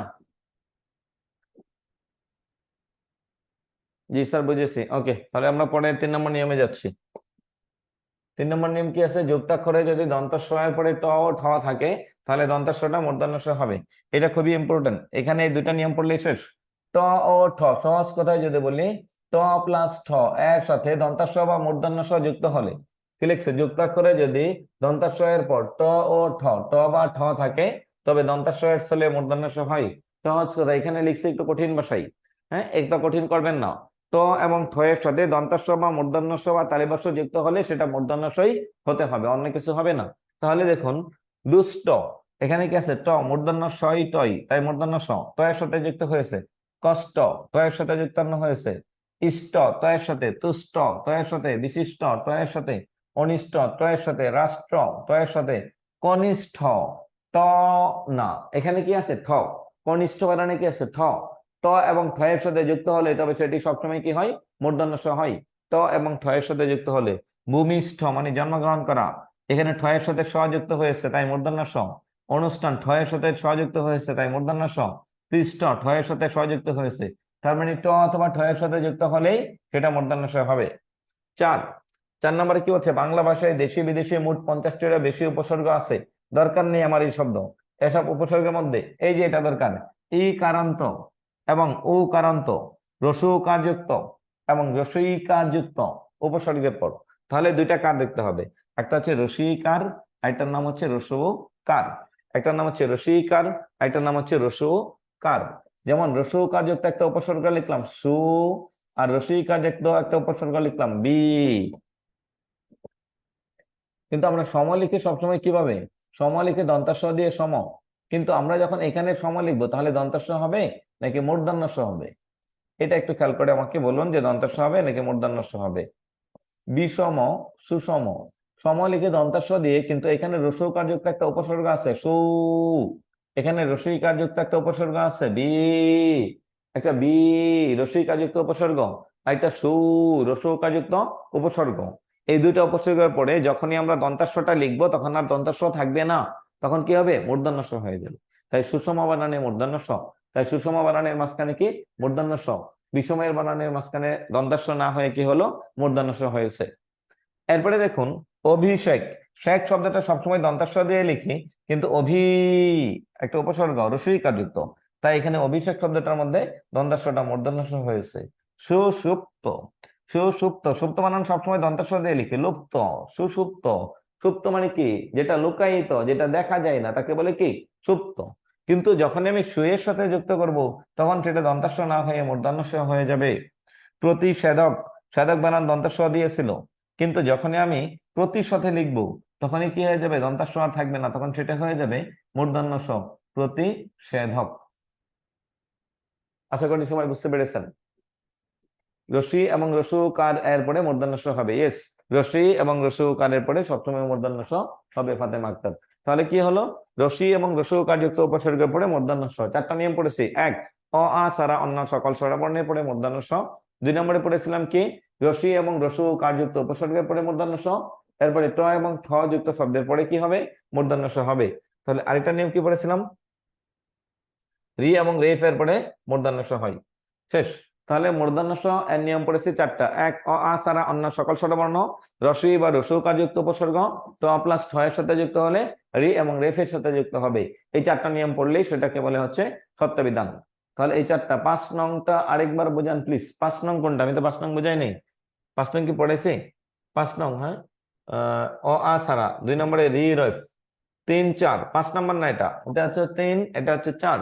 এখানে হচ্ছে রস্যই ই এবং রস্য ও কারযুক্ত উপসর্গের পর, প্রিয়াঙ্কা দেখুন, অভি একটা উপসর্গ, অভি উপসর্গের মধ্যে কি আছে, রস্যইকার আছে, তাই দন্তাস্বটা এখানে আর দন্তাস্ব হয় নাই, মূর্ধন্য স হয়েছে। সুষুপ্ত, সুষুপ্ত বানানে দন্তাস্ব দিয়ে আমরা সবসময় লিখি, কিন্তু এখানে সু উপসর্গ রস্যকার যুক্ত উপসর্গ থাকার কারণে দন্তাস্বটা এখানে মূর্ধন্য স হয়ে গেছে। প্রিয়াঙ্কা, রসি এবং রসু কারযুক্ত উপসর্গের পরে সবসময় কি হয়, মূর্ধন্য স হয়। রসি এবং রসু ও কারযুক্ত উপসর্গের পরে সবসময় কি হবে, মূর্ধন্য স হবে। এই পর্যন্ত সবাই বুঝতে পেরেছেন? ওকে, তাহলে আমরা মূল আলোচনায় যাচ্ছি। নত্ব এবং সত্যবিধান হয় না কোথায় কোথায়, সাত প্রত্যয় যুক্তে সত্যবিধান হয় না, সাত, সাত প্রত্যয় যুক্তে, সাত প্রত্যয় যুক্তে, যেমন অগ্নিস্বর, ধূলিস্বর, হ্যাঁ, অগ্নিস্বর, ধূলিস্বর, এই ধরনের শব্দের মধ্যে কখনোই মূর্ধন্য স হয় না, সাত। ভূমিস্বর, বিদেশি শব্দ, ওই যে তুই কি আছে, বিদেশি শব্দ স্টোর, ইংরেজি শব্দ স্টার, তারা, তারকা, ডাস্টার যেটা দিয়ে মুছেন, পোস্টার মানে হচ্ছে ওই যে দেয়ালে যেটা লাগাই, মিস্টার মানে হচ্ছে জনাব, স্টিকার মানে হচ্ছে যেটা দেয়ালে লাগানো হয়, এগুলোর সাথে দন্তাস্বয়ের সাথে ট যুক্ত হলেও এগুলোতে কি হবে না, মূর্ধন্য হবে না, কারণ এগুলো বিদেশি শব্দ। তুই করিস, তুই যাস, তুই খাস, তুই পড়িস, এরকম শব্দেও মূর্ধন্য স হবে না। অন্তঃস্থ জায়গার যা দন্তাস্ব, ক্ষয়কার খা দন্তাস্ব, হাইকার হা দন্তাস্ব, হাসিস বা হাস, তুই এটা করিস। তাহলে নত্ব এবং সত্য বিধান কাজ করে না দুই ধরনের শব্দে, এক ক্রিয়াবাচক শব্দ, দুই বিদেশি শব্দ, তিন নম্বরে সাত প্রত্যয়যুক্ত শব্দে কখনোই সত্য বিধান কাজ করে না। তাহলে আপনাকে এই কয়টা বিষয় একটু ভালো করে বুঝিয়ে রাখতে হবে। তাহলে এই পর্যন্ত কি সবাই বুঝতে পেরেছেন কিনা একটু কমেন্ট করবেন প্লিজ।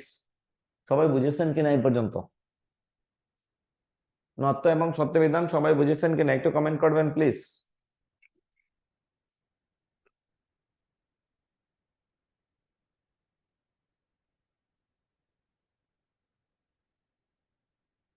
তামিম আক্তার বুঝেছি, উর্মি বুঝেছি, বাকিরা?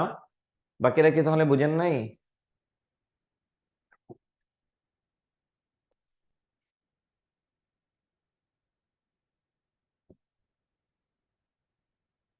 এই নিয়ম কয়টার বাইরে আর কিছু পড়তে হবে না? আর কিছু পড়তে হবে না, প্র্যাকটিস করতে হবে। সুজন মাহমুদ, আর কিছু পড়ার দরকার নেই, শুধু প্র্যাকটিস করবেন।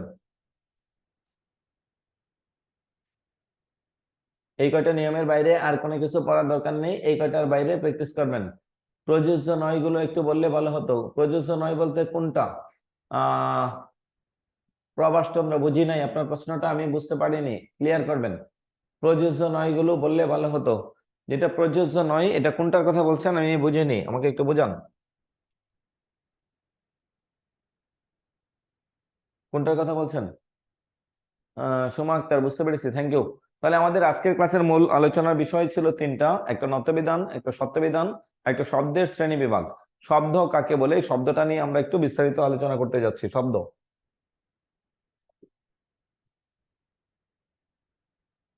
মনের ভাব প্রকাশের জন্য এক বা একাধিক ধ্বনি বা বর্ণ মিলে কোনো অর্থ প্রকাশ করলে বা অর্থবোধক হলে তাকে শব্দ বলে। মনের ভাব প্রকাশ করার জন্য স্যার বুঝতে পেরেছি, নত্য এবং সত্য বিধান যেখানে প্রযোজ্য নয়। প্রযোজ্য নয় মানে বিদেশি ভাষা শব্দে নত্য সত্য বিধান কাজে আসে না। এরপরে হচ্ছে বাংলা ক্রিয়াবাচক শব্দে কাজে আসে না। এরপরে হচ্ছে আপনার সাত প্রত্যয়যুক্ত শব্দে মূর্ধন্য ষ কাজে আসে না। এইগুলি হচ্ছে যে নত্য এবং সত্য। সর্বনাম পদে সত্য বিধান কাজে আসে না। এই যে পিছনে যে স্ক্রিনে যে পিডিএফটা দেওয়া আছে, এই পিডিএফটা একটু রিডিং করবেন। প্রবাস প্রবাস চন্দ্র, তাহলে বুঝতে পারবেন। আরো দুটি নিয়ম আছে। কোন দুটি নিয়ম আছে তাসলিমা আক্তার? আর নিয়ম দরকার নেই, ওই সব নিয়মে এটার ভিতরে চলে আসছে। তাসলিমা আক্তার, আপনি যে নিয়মগুলো চাচ্ছেন ওই নিয়মগুলো এটার ভিতরে চলে আসছে। স্যার ফার্স্ট সেকেন্ড নিয়মটা স্ক্রিনশট নিতে চাই। আচ্ছা, ফার্স্ট সেকেন্ড নিয়মটা স্ক্রিনশট একটু ওয়েট করুন আমাকে। ফার্স্ট এবং সেকেন্ড নিয়ম কোনটা, নত্যবিধান নাকি সত্যবিধান? লিখুন, দ্রুত লিখুন। প্রথম নত্যবিধান নাকি সত্যবিধানের? নেন একটা স্ক্রিনশট নেন, নত্য এবং সত্যবিধানের প্রথম দুইটা নিয়ম। ফারহানা তাসনিম লিমা, নত্য বিধানের, এটা কি লিখছি সত্য বিধান? হ্যাঁ, প্রথম দুইটা।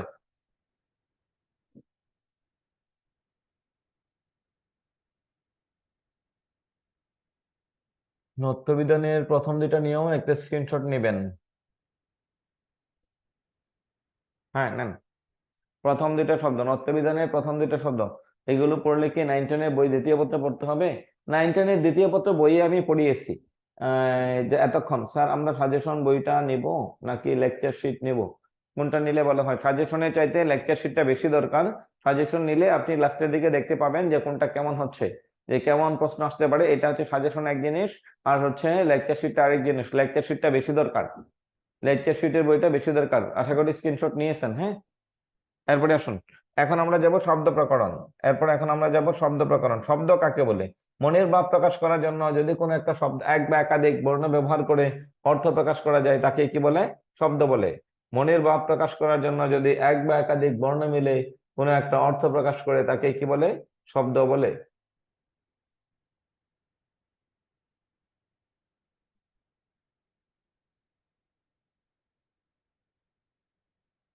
শব্দের গঠনমূলক শ্রেণীবিভাগ। শব্দ প্রথমত তিন প্রকার। আহ শব্দ প্রথমত তিন প্রকার। কি কি শব্দ একটু খেয়াল করুন, তিন প্রকারের শব্দ পাওয়া যায়। তাহলে কি কি শব্দ আমরা একটু লিখবো, আগে লিখে দিচ্ছি। আপনি 9-10 বোর্ড বইটা ফলো করবেন তাহলেই হবে, অথবা এটাও ফলো করুন তাহলে হবে। শব্দ প্রথমত তিন প্রকার। এক নম্বরে হচ্ছে গঠনগত দিক থেকে শব্দ, দুই নম্বরে হচ্ছে অর্থগত দিক থেকে শব্দ, তিন নম্বরে হচ্ছে উৎসগত দিক থেকে শব্দ। একটা একটা আলোচনা করব। অর্থগত দিক থেকে তিন প্রকার: যৌগিক, রূঢ়, রূঢ়ি, যুগরূঢ়। উচ্চগত দিক থেকে তৎসম, অর্ধতৎসম, তদ্ভব, দেশি, বিদেশি। কিন্তু একটু বুঝতে হবে, মৌলিক শব্দ আমরা প্রথমে যাচ্ছি গঠনগত দিক থেকে। মৌলিক শব্দ মানে কি? যাকে ভাঙলে মৌলিক শব্দগুলি হচ্ছে ভাষার মূল উপকরণ। এটা সংজ্ঞা হলো না। যে সকল শব্দকে ভাঙলে বা বিশ্লেষণ করলে আলাদা কোনো অর্থ পাওয়া যায় না, যাকে ভাঙলে বা বিশ্লেষণ করলে আলাদা কোনো অর্থ পাওয়া যায় না তাকে বলে মৌলিক শব্দ। যাকে ভাঙলে বা বিশ্লেষণ করলে আলাদা কোনো অর্থ পাওয়া যায় না। পুরোনো বোর্ড বই পড়বেন, পুরোনো বোর্ড বই পড়বেন, পুরোনো বোর্ড বই, নতুন বোর্ড বই পড়া যাবে না। তাহলে দেখুন এখানে একটা শব্দ লেখা আছে কি, যে শব্দকে ভাঙলে, যেমন কি আছে গোলাপ। গোলাপ শব্দটাকে একটু দেখুন, গোলাপ শব্দটাকে ভাঙা যায় না। ফারহানা, তসনিম, লিমা। হ্যাঁ, নতুন বোর্ড বই পড়বেন না। নতুন নতুন বোর্ড বইয়ে তেমন কোনো তথ্য নেই, আপনি পড়বেন হচ্ছে পুরাতন বোর্ড বইটা পড়বেন। মৌলিক শব্দগুলো, মৌলিক শব্দগুলো কত সাল, 20 সাল অথবা তার আগের বই পড়বেন, 20 সাল অথবা 20 সালের আগের বইগুলো পড়বেন।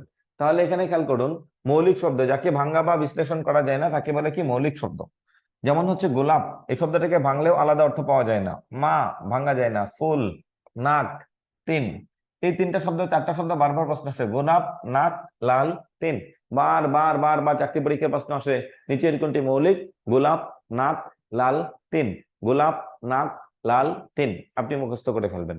যাকে বাংলা বা বিশ্লেষণ করা যায় না তাকে বলে হচ্ছে মৌলিক, আর যাকে ভাঙ্গা বা বিশ্লেষণ করা যায় তাকে বলে হচ্ছে সাধিত। যে সকল শব্দকে বিশ্লেষণ করা হলে আলাদা অর্থবোধক শব্দ পাওয়া যায় সেগুলোকে সাধিত শব্দ বলে। সাধিত শব্দগুলো হতে পারে সন্ধির মাধ্যমে, গায়ক, গৈযুক, প্রহার, প্রযোগ, হার উপসর্গের মাধ্যমে, পরিযোগ, চালক, পরিচালক উপসর্গের মাধ্যমে, গরমিল, এটা হচ্ছে উপসর্গের মাধ্যমে। গড় মানে হচ্ছে অভাব, মিল মানে মিল। তাহলে গরমিল শব্দের অর্থ কি? মিলের অভাব। তাহলে মূল বিষয়টা খেয়াল করুন, সাধিত শব্দ সেটা বিদ্যাযুগ আলয় বিদ্যালয় হতে পারে, হিমযুগ আলয় হিমালয় হতে পারে, সিংহ চিহ্নিত আসন সিংহাসন হতে পারে, শিশুযুগ শৈশব হতে পারে। সাধিত সেটা সন্ধি সাধিত, সমাস সাধিত, প্রত্যয় সাধিত, কারক সাধিত অথবা উপসর্গ সাধিত হতে পারে। তাহলে আপনাকে মূল বিষয়টা দেখতে হবে, এমন একটা শব্দ যাকে ভাঙ্গা বা বিশ্লেষণ করা যায় না তাকে বলে মৌলিক, আর ভাঙ্গা বা বিশ্লেষণ করা গেলে তাকে বলে হচ্ছে যৌগিক শব্দ। এটা হচ্ছে গঠনগত দিক থেকে শব্দ। তাহলে এখন আমরা যাব অর্থগত দিক থেকে শব্দ। অর্থগত দিক থেকে শব্দ, অর্থগত দিক থেকে শব্দ হচ্ছে 3 প্রকার, খুবই ইম্পর্টেন্ট। এইটা ইম্পর্টেন্ট প্রাইমারির জন্য, মারাত্মক ইম্পর্টেন্ট, এটাকে বুঝতে হবে। যৌগিক শব্দের সংজ্ঞা বোর্ড বই অথবা শিট ফলো করবেন। যৌগিক মানে কি? যে শব্দের উৎপত্তিগত অর্থ এবং ব্যবহারিক অর্থ 100% মিল তাকে বলে যৌগিক। যে সকল শব্দের উৎপত্তিগত অর্থ এবং ব্যবহারিক অর্থ 100% মিল, আর যদি 100% অমিল হয়, 100% যদি অমিল হয় তাহলে তাকে বলে রূঢ় বা রূঢ়ি শব্দ। রূঢ়ি শব্দ 50% মিলবে আর 50% মিলবে না, স্পেসিফিক।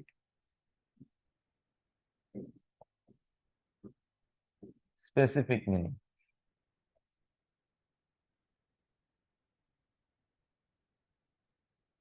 সহজ কথা, 3টা শব্দ 3টা সংজ্ঞা বুঝবেন তাহলেই হয়ে গেল। যৌগিক শব্দ হচ্ছে যে শব্দের উৎপত্তিগত অর্থ এবং ব্যবহারিক অর্থ এক তাকে বলে যৌগিক। উৎপত্তিগত অর্থ এবং ব্যবহারিক অর্থ ভিন্ন তাকে বলে রূঢ় বা রূঢ়ি। উৎপত্তিগত অর্থ আর ব্যবহারিক অর্থ 50% মিল আছে আর 50% মিল নাই তাকে বলে হচ্ছে যুগড়ুর শব্দ। তাকে কি বলে? যুগড়ুর শব্দ। যে সকল শব্দের উৎপত্তিগত অর্থ এবং ব্যবহারিক অর্থ এক নয় তাকে বলে কি? যুগড়ুর শব্দ। যে সকল শব্দের উৎপত্তিগত অর্থ এবং ব্যবহারিক অর্থ এক নয় তাকে কি বলে? যুগড়ুর শব্দ। যে সকল শব্দের উৎপত্তিগত অর্থ এবং ব্যবহারিক অর্থ এক নয়, 3টা জিনিস বারবার বলছি কিন্তু, যে উৎপত্তিগত অর্থ এবং ব্যবহারিক অর্থ এক, উদাহরণ না দিলে বুঝবেন না। তাহলে আমরা উদাহরণে যাচ্ছি, একটা স্ক্রিনশট নেন। 100% মিলতে হবে, 100% অমিল থাকতে হবে।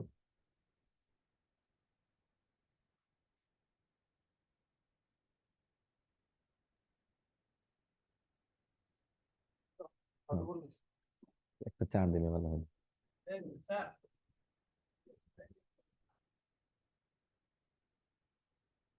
নবসৃষ্ট বা পরিশব্দটা তাহলে কি? এটা পরে বাসতেছি পরিশব্দ। নবসৃষ্ট মানে নতুন যেটা সৃষ্টি করা হয়েছে। পরিশব্দটা তাহলে কি কত সালের? এটা কি প্রশ্ন করছেন আমি বুঝতে পারিনি। নবসৃষ্ট বা পরিশব্দটা তাহলে কি? নবসৃষ্ট এখন না, নবসৃষ্ট মানে হচ্ছে যেটা নতুন সৃষ্টি হয়েছে সেটা। পরিশব্দ এটা আমি বুঝি নাই মাসুমা, আপনি আরেকটু ক্লিয়ার করবেন আপনার প্রশ্নটা। তাহলে আমরা মূল বিষয়টাই যাচ্ছি। মূল বিষয়টা হচ্ছে কি, যে যৌগিক শব্দের সংজ্ঞাগুলো কি কি। যৌগিক শব্দের সংজ্ঞাটা এখানে বিস্তারিত লিখে নি, এখানে বিস্তারিত লিখে নি আমি, খুব কৌশলে সবগুলো মুখস্থ করাবো আপনাকে। যৌগিক শব্দটা খুবই ইম্পর্টেন্ট। কোন প্রত্যয়যুক্ত শব্দে মূর্ধন্য ষ হয় না? স্বাদ, নারিকেল,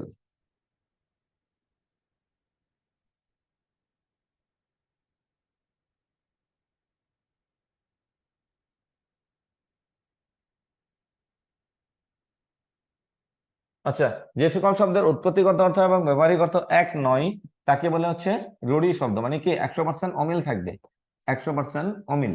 আর যদি 100% মিল থাকে তাহলে তার নাম হচ্ছে যৌগিক শব্দ। 100% মিল যদি থাকে তাহলে তাকে বলে যৌগিক শব্দ।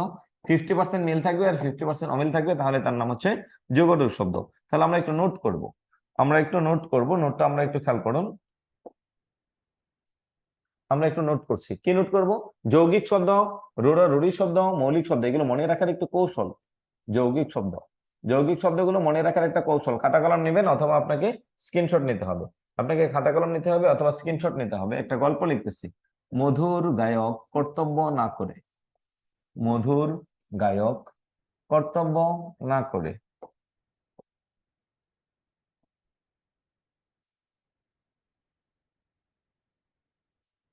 মধুর গায়ক, আপনি একটু লিখবেন অথবা বুঝুন, কর্তব্য না করে, কর্তব্য না করে। আর আমার ক্লাসে সবসময় 9-10 বোর্ড বইটা সামনে নিয়ে বসবেন। কর্তব্য না করে, বাবুয়ানা ভাব করে। মধুর গায়ক কর্তব্য না করে বাবুয়ানা ভাব করে। তাহলে বাবুয়ানা শব্দটা একটা যৌগিক, কর্তব্য শব্দটা একটা যৌগিক, গায়ক একটা যৌগিক, মধুর একটা যৌগিক। কারণ মধুর বলতে আমরা মধুর বলতে মিষ্টি জাতীয় কে বুঝি, গায়ক বলতে আমরা যে গান গাই তাকে বুঝি। আগেও বলা হতো, এখনো বলা হয় যে গান গাই। কর্তব্য যা করা উচিত, বাবুয়ানা মানে বাবুর ভাব। পিতৃহীন মিতালি ও দৌহিত্রকে সাথে নেই। পিতৃহীন মানে পিতা ছাড়া, আগেও বুঝতাম পিতা ছাড়া, এখনো বুঝি পিতা ছাড়া। মিতালি, এটা এই বছর বিসিএস প্রিলিতে আসছিল। মিতালি কোন ধরনের শব্দ? এটাকে বলে যৌগিক শব্দ। এই জন্য যৌগিক বলা হয় যে মিতালি মানে মিতার ভাব, মানে বন্ধুর ভাব। বন্ধুর ভাবটা কি? যে বন্ধুর সাথে যে ভাবটা থাকে এরকম। পিতৃহীন মিতালি ও দৌহিত্রকে সাথে নিয়ে, ও দৌহিত্রকে সাথে নিয়ে। দৌহিত্র মানে হচ্ছে মেয়ের সন্তান, দুহিতা যোগ স্ন, দৌহিত্র। এটা একটা যৌগিক শব্দ। দৌহিত্রকে নিয়ে চিকা মারতে যাই, দৌহিত্রকে নিয়ে চিকা মারতে যাই। এই যে চিকা মারা যে শব্দটা লিখতাম,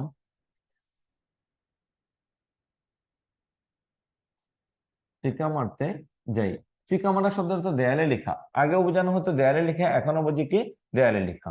তাহলে এই যে শব্দটা বললাম, এই শব্দগুলোকে বলে হচ্ছে যৌগিক শব্দ। এই শব্দগুলোকে কি শব্দ বলে?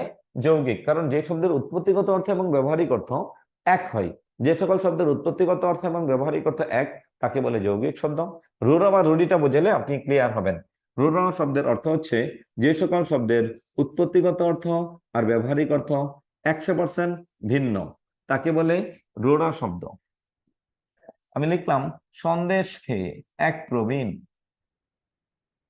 সন্দেশ খেয়ে এক প্রবীণ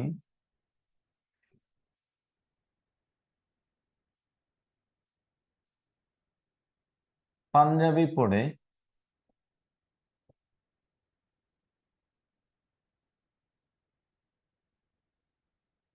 পাঞ্জাবি পরে গবেষণা করে। গবেষণা, গবেষণা দ্বারা আমরা কি বুঝি? গবেষণা করে হস্তির পিঠে চড়ে, হস্তির পিঠে চড়ে বাঁশি বাজাই,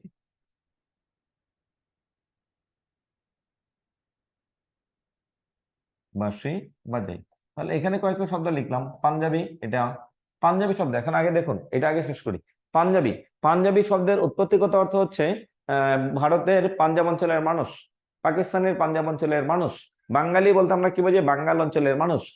জার্মানি বলতে বলতে কি বুঝি? জার্মান অঞ্চলের মানুষ। এটা হচ্ছে উৎপত্তিগত অর্থ। আর এখন ব্যবহারিক অর্থ কি? এটা আমি যেটা গায়ে দিচ্ছি, ড্রেস। তাহলে পাঞ্জাবি শব্দের উৎপত্তিগত অর্থ হচ্ছে মানুষ, আর ব্যবহারিক অর্থ হচ্ছে ড্রেস। দুইটা কি এক জিনিস নাকি ভিন্ন জিনিস?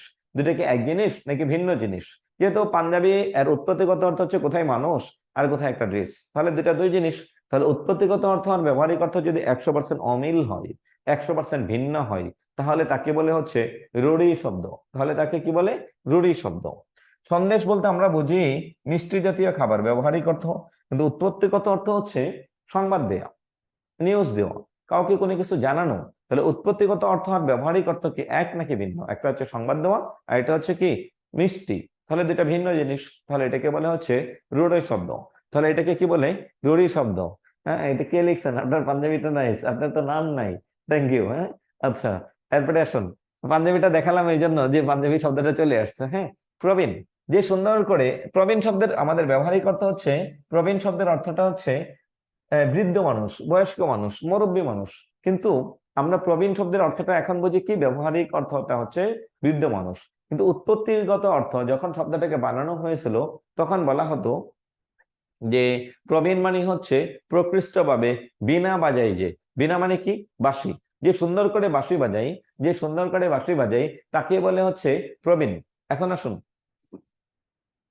প্রবীণ কোন ন হলো স্যার? ওকে, এটা একটু দেখুন। এস, এটাই আমার কাজ। এখন একটু ধরুন, প্রবীণ মানে অবশ্যই মূর্ধন্য হবে, কিন্তু আমি যে দন্তান্ন দিয়ে দিলাম এটাই ভুল।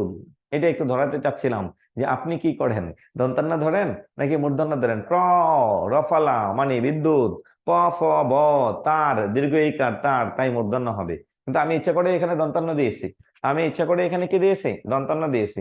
সো এখানে দন্তান্ন হবে না, মূর্ধন্য হবে প্রবীণ মানে প্রবীণ। তাহলে উৎপত্তিগত অর্থ হচ্ছে যে সুন্দর করে বাঁশি বাজাই, আর ব্যবহারিক অর্থ হচ্ছে বুড়া মানুষ। তাহলে দুইটা দুই জিনিস। গবেষণা শব্দের অর্থ হচ্ছে কোনো কিছু নিয়ে বারবার চেষ্টা করা।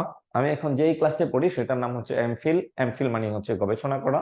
অনার্স মাস্টার শেষ করার পর আলাদা 3 বছর মেয়াদে এই কোর্স করতে হয়। তাহলে গবেষণা শব্দের ব্যবহারিক অর্থ আমরা এখন যেটা বুঝি, তার অর্থটা হচ্ছে কোনো কিছু নিয়ে বারবার চেষ্টা করাকে কি বলে? গবেষণা বলে। কিন্তু এটার উৎপত্তিগত অর্থ কি? গো যুগ এসনা, গরু হারিয়ে গেলে ওই যে কৃষক হাম্বা হাম্বা বলে গরু খুঁজে। হ্যাঁ, ওই যে দেখবেন কোরবানির মাঠে এখন মাঝে মাঝে গরু দেয় দৌড়। হ্যাঁ, এরপরে পিছনে পিছনে যেটা দৌড়াই, এটার নাম হচ্ছে কি? গবেষণা। তাহলে মূল বিষয়টা হচ্ছে গবেষণা কি? গরুর পিছনে খোঁজা, গরু খোঁজা। তাহলে গরু খোঁজা আর কোনো কিছু নিয়ে বারবার চেষ্টা করা, দুটা কি এক জিনিস নাকি ভিন্ন জিনিস? তাহলে অবশ্যই ভিন্ন জিনিস, তাই এটাকে বলে রূঢ় শব্দ। হস্তি। হস্তি শব্দের অর্থটা কি? হাতি।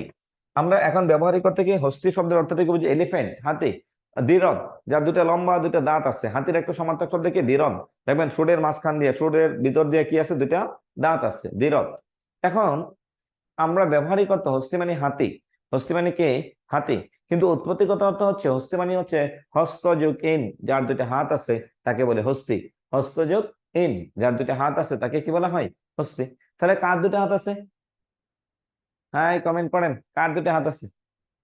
দুইটা হাত কার কার আছে? কার কার দুইটা হাত আছে? এটা একটু কমেন্ট করেন প্লিজ। প্রভাষ চন্দ্র, মানুষ। তাহলে উৎপত্তির সময় মানুষকে হস্তি বলা হতো। এখন আমরা হস্তি বলতে হাতিকে বুঝি।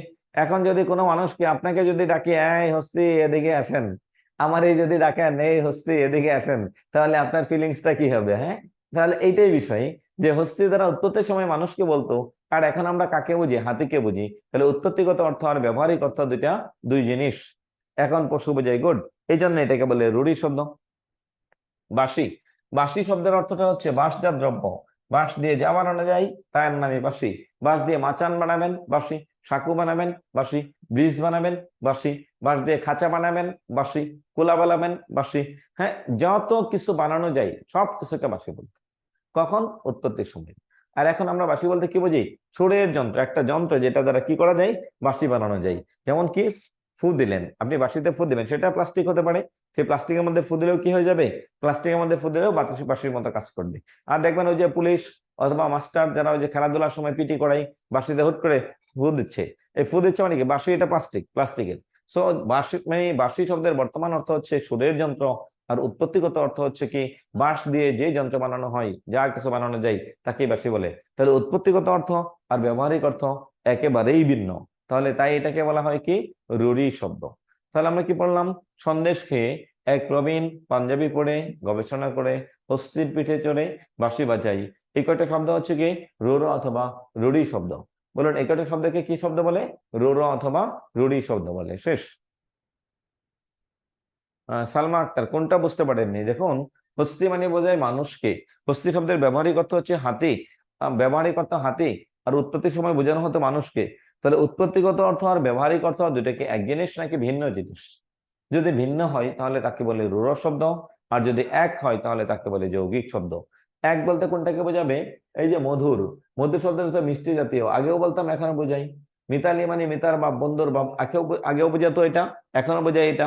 তাহলে আসুন, পিতৃহীন দ্বারা কি বোঝায়? পিতা ছাড়া, আগেও বোঝাইতো পিতা ছাড়া, এখনো বোঝায় কি? পিতা ছাড়া।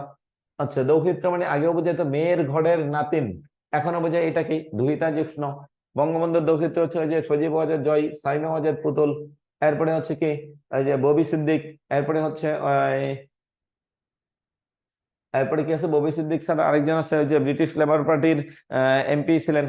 স্যার শুনতে পাই না, সাউন্ড কম। আচ্ছা, যে উৎপত্তি গত অর্থ না জানলে বুঝবো কি করে কোনটা? আচ্ছা, সবাই কি সাউন্ড কম পাচ্ছেন নাকি একজন কমেন্ট করেছেন যে শুনতে পাচ্ছি না, মোহাম্মদ ফারুক? বাকিরা কি সাউন্ড, আমার সাউন্ড কি বুঝতে পারছেন কিনা এটা একটু বলবেন, যে আমার সাউন্ড কি বুঝতে পারছেন কিনা? আমি বুঝতে পারছি না, যেহেতু একজনে বলছেন যে বুঝতে পারতেছি না। সাউন্ড ওকে? হ্যাঁ স্যার, সাউন্ড ঠিক আছে। তাহলে যিনি সাউন্ড শুনতে পাচ্ছেন না, উনার মেবি কোনো একজনের যদি হয় তাহলে সাউন্ড ঠিক আছে। যদি একজনের প্রবলেম হয়, হয়তো নেটওয়ার্ক অথবা কারিগরি কোনো ত্রুটির কারণে সমস্যা। আর যদি সবার সমস্যা হয় তাহলে হয়তো আমার এখানে সমস্যা হবে। ওকে, ঠিক আছে। তাহলে এখন আসুন, 3 নম্বরে হচ্ছে যোগরূঢ় শব্দ। রুর বা রুরি, 3 নম্বরে হচ্ছে কি? যোগরূঢ় শব্দ। এটা একটু লিখুন, যোগরূঢ় শব্দ। যোগরূঢ় শব্দগুলো মনে রাখবো কি করে? যোগরূঢ় শব্দগুলো মনে কি করে রাখবো? যোগরূঢ় শব্দ, যোগরূঢ় শব্দ যে শব্দের উৎপত্তিগত অর্থ এবং ব্যবহারিক অর্থ কিছুটা মিলে কিছুটা মিলে না। একটা গল্প লিখুন। রাজপুত মন্দির থেকে বের হয়ে, মন্দির থেকে বের হয়ে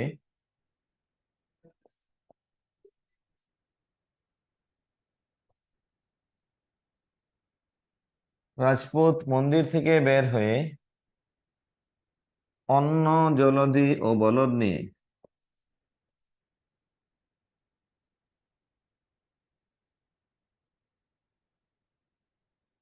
অন্ন, জলধি ও বলদ নিয়ে মহাযাত্রা করে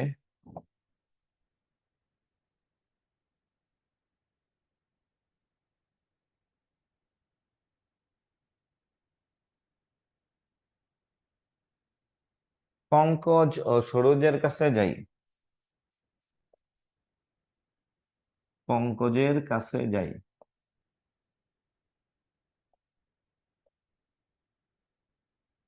তাহলে এখানে খেয়াল করুন, কয়েকটা শব্দ বললাম, যে শব্দের উৎপত্তিগত অর্থ আর ব্যবহারিক অর্থ কিছুটা মিলবে কিছুটা মিলবে না, বিশেষ অর্থ বোঝাবে। আগের মতো 100-এ 100 মিল, 100-এ 100 অমিল। প্রভাষচন্দ্র, হ্যাঁ, এই অর্থগুলোর বাইরে আসলে কিভাবে বুঝবো যে এটা যৌগিক বা রূঢ় শব্দ? উত্তর দেবো 2 মিনিট পরে। আহ এখানে রূঢ় বা রূঢ়ি শব্দের মধ্যে একটু খেয়াল করুন। রাজপুত, একটু খেয়াল করুন যে রাজপুত শব্দের আগে এই কটা বোঝেন, পরেরটা আসতেছে। রাজপুত শব্দের অর্থ কি? রাজপুত বলতে আমরা কি বুঝি? রাজপুত বলতে আমরা এখন কি বুঝি? রাজার ছেলে। রাজপুত বলতে আমরা কি বুঝি? রাজার ছেলেকে বুঝি। এটা হচ্ছে ব্যবহারিক অর্থ। উৎপত্তিগত ভাবে অর্থ হচ্ছে রাজস্থানের ছেলে, একটা জাতি বিশেষ। আগে রাজপুত বলতে একটা জাতিকে বোঝাতো, আর এখন রাজপুত বলতে আমরা শুধুমাত্র রাজার ছেলেকে বুঝি। তাহলে রাজার ছেলে আর একটা জাতি, দুইটা অবশ্যই এক জিনিস নয়। একটা হচ্ছে, দেখুন মিল আছে একটা, আগেও ছেলেকে বুঝাইতো, এখনো ছেলেকে বুঝাই। আগে সকল ছেলেকে বুঝাইতো, রাজপুত মানে রাজস্থানের সকল ছেলেকে বুঝাইতো, একটা জাতির ছেলেকে বুঝাইতো।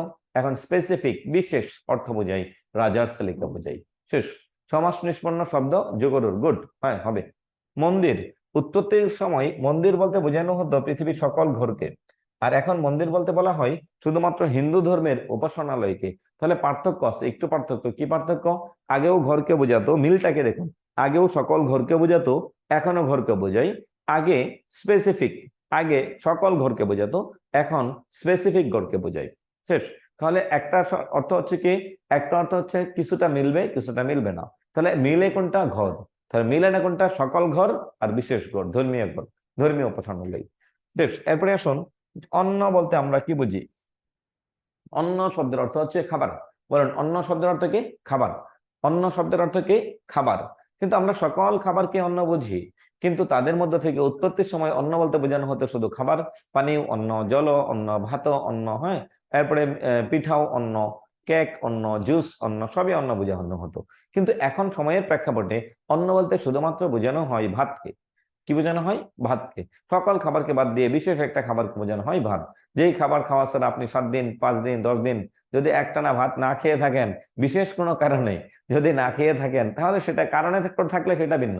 7 দিন পরে দেখবেন মনে হবে, আরে এই দুনিয়াটা আমার মনে হয় যে আজন্মই পাপ, জন্মই আমার আজন্মই পাপ, কেন ভাত খেতে পারি না। হ্যাঁ, ভাত খাওয়া ছাড়া কে কে থাকতে পারবেন? একটু কমেন্ট করেন তো।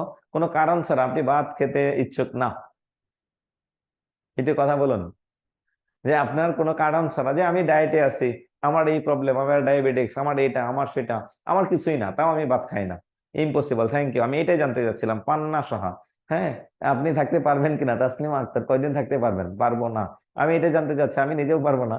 আমি বাদ দিয়া ডায়েট করি স্যার। হ্যাঁ, বাদ দিয়ে ডায়েট করি। হ্যাঁ, দেখছেন কি অবস্থা? সাবিনা ইয়াসমিন, হ্যাঁ, ভাত ছাড়া তো স্যার আমরা বাঙালি না। হ্যাঁ, থ্যাংক ইউ। রাগ করলে থাকতে পারবো, ওইটা তো ভিন্ন কথা। রাগ করলে তো 1-2 দিন না খেয়েও থাকা যায়। সোমা আক্তার, হ্যাঁ, মনে হচ্ছে আপনি খুব রাগী মানুষ। হ্যাঁ, মনে হয় খুব বেশি রাগ টাগ করেন। হ্যাঁ, আচ্ছা, এটা বিষয় না। তার মানে এই যে দেখুন, অন্ন বলতে আমরা কি বুঝি? সারাদিন আপনাকে থাই স্যুপ কিনে দিলাম, হ্যাঁ, সকালে ভাত খেতে হয়। হ্যাঁ, আপনার বাড়ি কি ময়মনসিংহ কিনা? এত ভাত খান কেন? উর্মি, আপনার বাসা কোথায়? হ্যাঁ, একদিনও চলবে না। হ্যাঁ, আচ্ছা, ভাত পছন্দ না। এই একটা মানুষ পাইলাম যে ভাত পছন্দ না, তাহলে আপনার পছন্দটা কি সেটা বলুন। হ্যাঁ, আপনার মতো মানুষ এটা 2-4 জন, সেটা ব্যতিক্রম। তাহলে অন্ন বলতে আমরা কি বুঝি? আগে সকল খাবারকে বোঝাতে হতো, এখন শুধুমাত্র শুধুমাত্র ভাতকে বোঝাই। তাহলে এটাই হচ্ছে বিষয়। কুমিল্লাও ভালো চাল জন্মে। আপনাদের বেশ কয়েকটা চাল কুমিল্লার জন্য বিখ্যাত। হয়, আচ্ছা, আমাদের ময়মনসিংহের মানুষ সকালেও ভাত খাই, দুপুরেও ভাত খাই, সন্ধ্যাবেলায় যদি থাকে দুপুরের কিছু বাসি টাসি পচা ভাত, এটাও খাই, রাত্রেও ভাত খাই। রাত্রের কিছু ভাত যদি থেকে যায়, সকালবেলায় ঘুম থেকে উঠে আগে ওইটা খাই, এরপরে সকালের নাস্তার সময় আরেকবার ভাত খাই। হ্যাঁ, স্যার উর্মি আপু চিনা? হ্যাঁ, ঘটনা কি উর্মি আপু? আচ্ছা, ওজন বাড়ে না স্যার তাও, এই জন্য। হ্যাঁ, আচ্ছা, ঠিক আছে। এখন আসুন, এখন আসুন স্যার, আমার বাড়ি ময়মনসিংহ, ফাতেমা আক্তার ভালুকা না? ময়মনসিংহ স্যার, পান্তাভাত যে মজা। হ্যাঁ, হ্যাঁ, ময়মনসিংহের মানুষের কাজে এটা যে দিন বেলা তো ভাত খাবেই, সুযোগ পেলে আরো 2 বেলা খাবে। দুপুরের খাবার যেগুলো বাকি আছে, মুক্তা গাছা ফাতেমা আক্তার। হ্যাঁ, আচ্ছা, যেটা হচ্ছে থাকবে সেটাও খাবে, আবার হচ্ছে সকালবেলায় উঠে দেখবে পান্তা ভাত কিছু আছে কিনা। হ্যাঁ, আচ্ছা, সারা কি জান চলে? সামিনা আক্তার। এখন আসুন, এটা এরকমই যে অন্ন বলতে একটা সময় সব খাবার বোঝানো হতো, এখন সময়ের প্রেক্ষাপটে শুধুমাত্র ভাতকে বোঝাই। এটার নামই হচ্ছে যুগড়ুর শব্দ। Thank you. হ্যাঁ, আর যেমনি হোক ঠিক থাকবে। কম থাকলেও চলে, বেশি থাকলেও চলে, মাঝারি থাকলেও চলে, সমস্যা নেই। আচ্ছা, এরপরে আসুন, এরপরে কি আছে? অন্ন। অন্ন শব্দের অর্থটা হচ্ছে, একটা হচ্ছে সকল খাবার, আর একটার নাম হচ্ছে শুধু খাবার। জলধি বলতে আপনি কি বোঝেন? লিখুন, জলধি। জলধি বলতে আপনি কি বোঝেন? জলধি শব্দের অর্থ হচ্ছে যে জল দেয়। জলধি, জল ধারণ করে যে। জলধি শব্দ থেকে জল ধারণ করে যে, এটা আমার হাতে বোতল, এখানে দেখেন অর্ধেক জল আছে, এটার নাম জলধি। এখন পুকুরে জল ধারণ করে, এটার নাম জলধি। ওই খালে জল ধারণ করে, এটার নাম জলধি। নদীতে জল ধারণ করে, এটার নাম জলধি। কিন্তু সমুদ্রে জল ধারণ করে, এটার নাম হচ্ছে জলধি। এই জলধি দ্বারা তাদের সবাইকে না বুঝে স্পেসিফিক বিশেষ একটাকে বুঝাই, তার নাম হচ্ছে সাগর। তাহলে এই সাগরকে বলে হচ্ছে জলধি। তার মানে উৎপত্তিগত অর্থের পুরোপুরি না বুঝে, ব্যবহারিক অর্থের পুরোপুরি না বুঝে, কিছুটা মিল আছে আর কিছুটা মিল নাই, তাই এটাকে বলে হচ্ছে যুগড়ুর শব্দ। বুঝতে পেরেছেন আশা করি। এখন বলবেন বলদ মানে কি? বলদ, বলদ শব্দের অর্থ কি? কমেন্ট করুন। বলদ বলতে আপনি কি বুঝেন? বলদ বলতে আপনি কি বুঝেন? না হলে বাকিটা বুঝবেন না। বলদ শব্দের অর্থ কি? বলদ মানে কি? গরু, গাভী। এই প্রভাস চন্দ্র, গাভী রে বলদ বলে না? ছাগল। ছাগল মানে কি? সাবিনা ইয়াসমিন, বুকা। গরু, কোন গরু? গাভী গরু নাকি হচ্ছে ষাঁড় গরু? কোনটারে বলদ বলে? হাল চাষ করতো যে উর্মি, গরু তো বুঝাই, আবার গাধা মানুষকে বুঝাই না। মা আমাকে বলদ বলে, আপনাকে তো বলবেই। আপনাকে বললে হবে না, ষাঁড় গরু। তাহলে তো সুজন মাহমুদ, থ্যাংক ইউ। অমনি আক্তার, হ্যাঁ, থ্যাংক ইউ। বোকা, এই বোকা, এই নাম কি? শুক্লা পাল। এই আপনি 12টা বাজাইছেন। গাভীরে কি বলদ বলে? শুক্লা পাল, শুক্লা। হ্যাঁ, আপনি খেয়াল করুন, গাভীরে বলদ বলে না। 12টা বাজাই ফেলাইছেন, একবারে শেষ।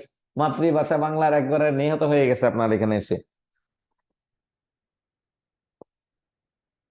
বলদ শোনেন, বলদ শব্দের অর্থ হচ্ছে যে বল দেয় তার নাম বলদ। এই এক কথায় প্রকাশ করুন, জলদ যে জল দেয়। জলদি, যে জল ধারণ করে। সত্যবাদী, সত্য বলে যে সত্যবাদী। বর্ণচোরা, বর্ণ চুরি করে যে, বর্ণ লুকায় যে, তাকে বলে কি? বর্ণচোরা। বলদ মানে যে বল দেয় তার নামই বলদ। শেষ। আমাদেরকে বলদ বলতে স্যার কেন বলতে এটা বলতেছি যে হচ্ছে বলদ বলতে কি বোঝান? যে বল দেয় তার নাম বলদ। এই যে আমার উপর একটা ফ্যান ঘুরতেছে, হ্যাঁ, ষাঁড়ের বিপরীত লিঙ্গ। Thank you, thank you, thank you Umme Salma, এই তো পাইছে একজন। এইরকম উত্তর দরকার। এই ফ্যান ঘুরতেছে, ফ্যান একটা বলদ, কারণ সে বল দিচ্ছে। সূর্য আমাদেরকে শক্তি দেয়, সূর্য একটা বলদ, কারণ কি? সে বল দেয়। আপনি যখন আরেকজনকে ধাক্কা দেন, আপনি একটা বলদ, কারণ কি? আপনি একটা কি দিয়েছেন? একটু বল দিয়েছেন।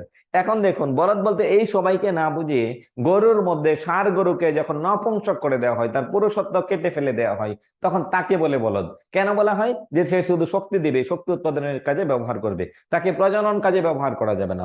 শুধু ষাঁড় গরুকে যখন প্রজনন কাজে ব্যবহার না করে শুধুমাত্র শক্তি উৎপাদনের জন্য ব্যবহার করা হয়, তাকে বলে বলদ। আশা করি সবাই বুঝতে পেরেছেন। যারা যারা গাবি বলেছেন, এরা কোন হিসাবে বলেছেন আমি এটা বুঝতে পারতেছি না। এখন বলুন, এই বলদ বুঝেছেন কিনা? বলদ শব্দটা যে গরুর শব্দ, এটা বুঝেছেন কিনা? তাহলে আমরা মানুষ বড় বলদ। ধাক্কা দিলে তো বলদ হবে, আপনি যদি বল দেন কাউরে তাহলে অবশ্যই বলদ হবে। সবাই বুঝছেন কিনা এখন এটা বলুন। এখন স্যার যে আপনাকে বলদ বলতো, কেন বলদ বলতো? আপনি দুনিয়ার সব জায়গায় বল দিতে পারেন, খালি পড়ালেখায় বল দিতে পারেন না। বাকিরা কমেন্ট করুন, বলদ শব্দটা যোগরুর কেন, বুঝছেন কিনা? বাকিদের কি খবর? যারা যারা গাবি লিখছিলেন এরা একটু কমেন্ট করুন। যারা গাবি লিখছিলেন এরা একটু কমেন্ট করুন, এখন বুঝছেন কিনা? গাবি কিন্তু বলদ না।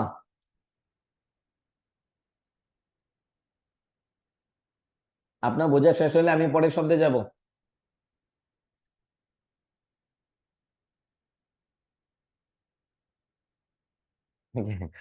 এরপরে আসুন। এরপরে কি হচ্ছে? বলদের পাঠ শেষ। তাহলে বলদ শব্দের উৎপত্তি একজনে বলছেন প্রভাষ চন্দ্র, হ্যাঁ। এখন তো ঠিক হয়েছে, একটু আগে যখন গাবি লিখছেন তখন আমি তো মাথা নষ্ট হয়ে গেল যে গাবি কেমনে বলদ হয়। জীবনে প্রথম শুনলাম আপনাদের ক্লাসে এসে যে গাবি বলদ হয়। আজকে নতুন একটা শব্দ শিখলাম, হ্যাঁ। গাবি কখনো বলদ হয় না।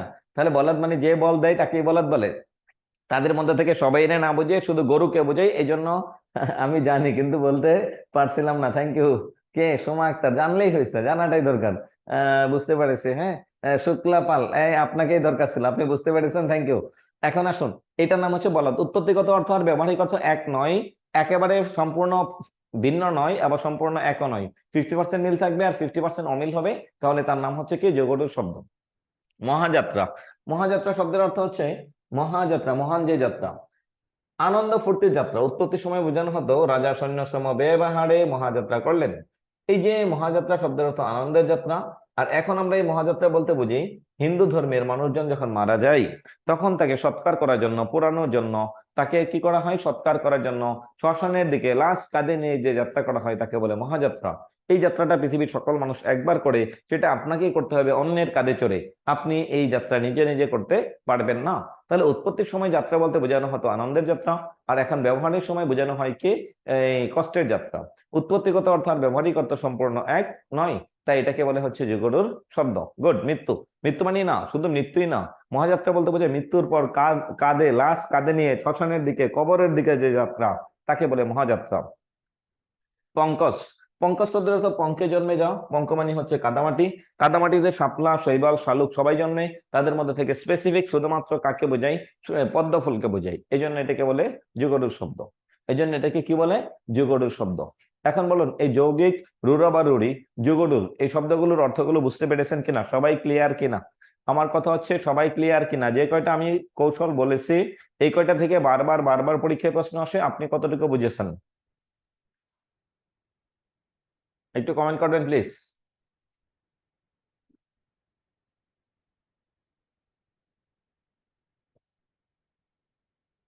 বাকি সবাই একটু কমেন্ট করবেন। পার্টিসিপেন্ট 41, কিন্তু আমি কমেন্ট পাচ্ছি ঘুরে ঘুরে 5 থেকে 7 জনের। প্রথমবার এসব শব্দ বুঝলাম। স্যার এই শব্দগুলো বুঝেছি, বাট এগুলো সারা আসলে বুঝবো কি করে? হ্যাঁ, এটার উত্তর আমি দেই নাই, দুইজনকে আটকে রেখেছি উত্তর দিব যে এর বাইরে থেকে কোনো একটা শব্দ যদি আসে তাহলে এটা কি করে। এত ভালো ভালো শিক্ষক আছে, আপনি বাংলা ক্লাস নিয়েছেন স্যার। কে লিখছেন? আমি তো আপনার নামই পড়তে পারছি না। হ্যাঁ, এত আস্তে আস্তে সুন্দর করে পড়ান, এখানেই শিখা হয়ে যাচ্ছে সব। এটাই তো দরকার, এটাই দরকার, আমার কাজই এটা। আহ পমবহের মানে কি? পমবহ, এটা আমি বুঝলাম না, বাংলায় লিখুন আপনি। পমবহ মানে এটা কি চাচ্ছেন? অনেক সুইট হাসিতে সেই, আপনি কি ছেলে না মেয়ে আমি তো এটা বুঝতে পারতেছি না। হ্যাঁ, আমার হাসি তো অনেক সুন্দর। হাসির প্রেমে পড়ান, হ্যাঁ, অনেক সুন্দর করে পড়ান। ওকে, এরপরে আসুন, এরপরে বাকি টোটালি বুঝছেন কিনা এটা বলুন।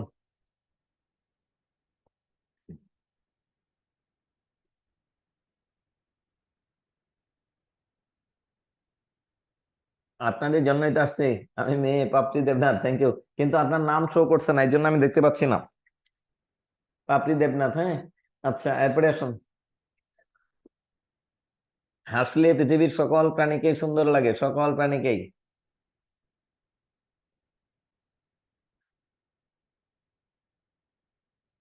একটা প্রশ্ন বাকি রেখে দিলাম, কোন প্রশ্নটা? যে এর বাইরে থেকে কোনো একটা শব্দ যদি আসে তাহলে আমরা কি করব? একটু বলবেন? এতক্ষণ আমি যা পড়াচ্ছি, এটা কোন ক্লাসের বই পড়াচ্ছি জানেন? এটা হচ্ছে ক্লাস 9-এর বই। ক্লাস 9-10 বোর্ড বই থেকে আমি এই শব্দগুলো পড়াচ্ছি। এখন একটু বলুন, আপনি কোন ক্লাসে পড়েন? আপনার তো 9-10 শেষ, সেই কোন আমলে। এরপরে এসএসসি শেষ, অনার্স মাস্টার শেষ করেছেন, অনার্স শেষ করে আপনি প্রাইমারিতে আবেদন করেছেন, কিন্তু আপনাকে এই 9-এর বই পড়তে হচ্ছে। এটা বোঝার জন্য আমাদের সবচেয়ে বড় সমস্যা হচ্ছে আমাদের শিক্ষা ব্যবস্থা। আপনি কিন্তু ক্লাস 9 পড়েছেন, হ্যাঁ, আপনি ক্লাস 9 পড়েছেন, কিন্তু ক্লাস 9 পড়ার পরেও আজকে এসে আপনি সব বুঝেন না কেন, বা আমরা বুঝি না কেন? শীট থেকে পড়লে হবে না। শীটে যে কয়টা আছে এই কয়টা তো পড়তেই হবে, আর বাইরেও কিছু পড়তে হবে। শীটের বাইরেও কিছু পড়তে হবে, শীট পড়ে শেষ হবে না। 9-এ তো ফাঁকি দিয়ে গেলাম, এই তো এখন তো এই যে বিপদে পড়ে গেছেন। 9-এ যে ফাঁকিটা দিয়েছেন, এই বিপদে তো এখনই পড়েছেন। হ্যাঁ, আমরাও পড়েছিলাম। একটু বলি, সেটা হচ্ছে আহ আপনার বাসা কোথায়? আচ্ছা বলেন তো, আমার বাসা কোথায়? কোথায় হতে পারে? সোমা আক্তার, আপনি আমার কণ্ঠ শুনে, আমার আওয়াজটা শুনে আপনি একটু বলবেন যে আমার বাসা কোথায়, বাংলাদেশের কোন জেলায় হতে পারে?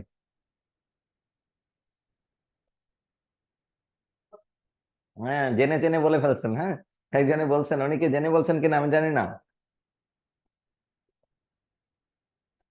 কেন, আমার কথায় কি ময়মনসিংহের ভাষায় কোনো কথা, কোনো আঞ্চলিকতা বা এরকম কোনো কিছু আছে কিনা?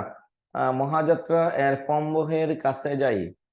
পঙ্কজ, সরি, এটা পম্বহ না, এটা পঙ্কজ, পঙ্কজ, পঙ্কজ। হ্যাঁ, আচ্ছা এখন আসুন। হ্যাঁ, আমার বাসা ময়মনসিংহতেই, কিন্তু আমি ময়মনসিংহের আঞ্চলিকতা ইউজ করি না, সচরাচর ইউজ করি না।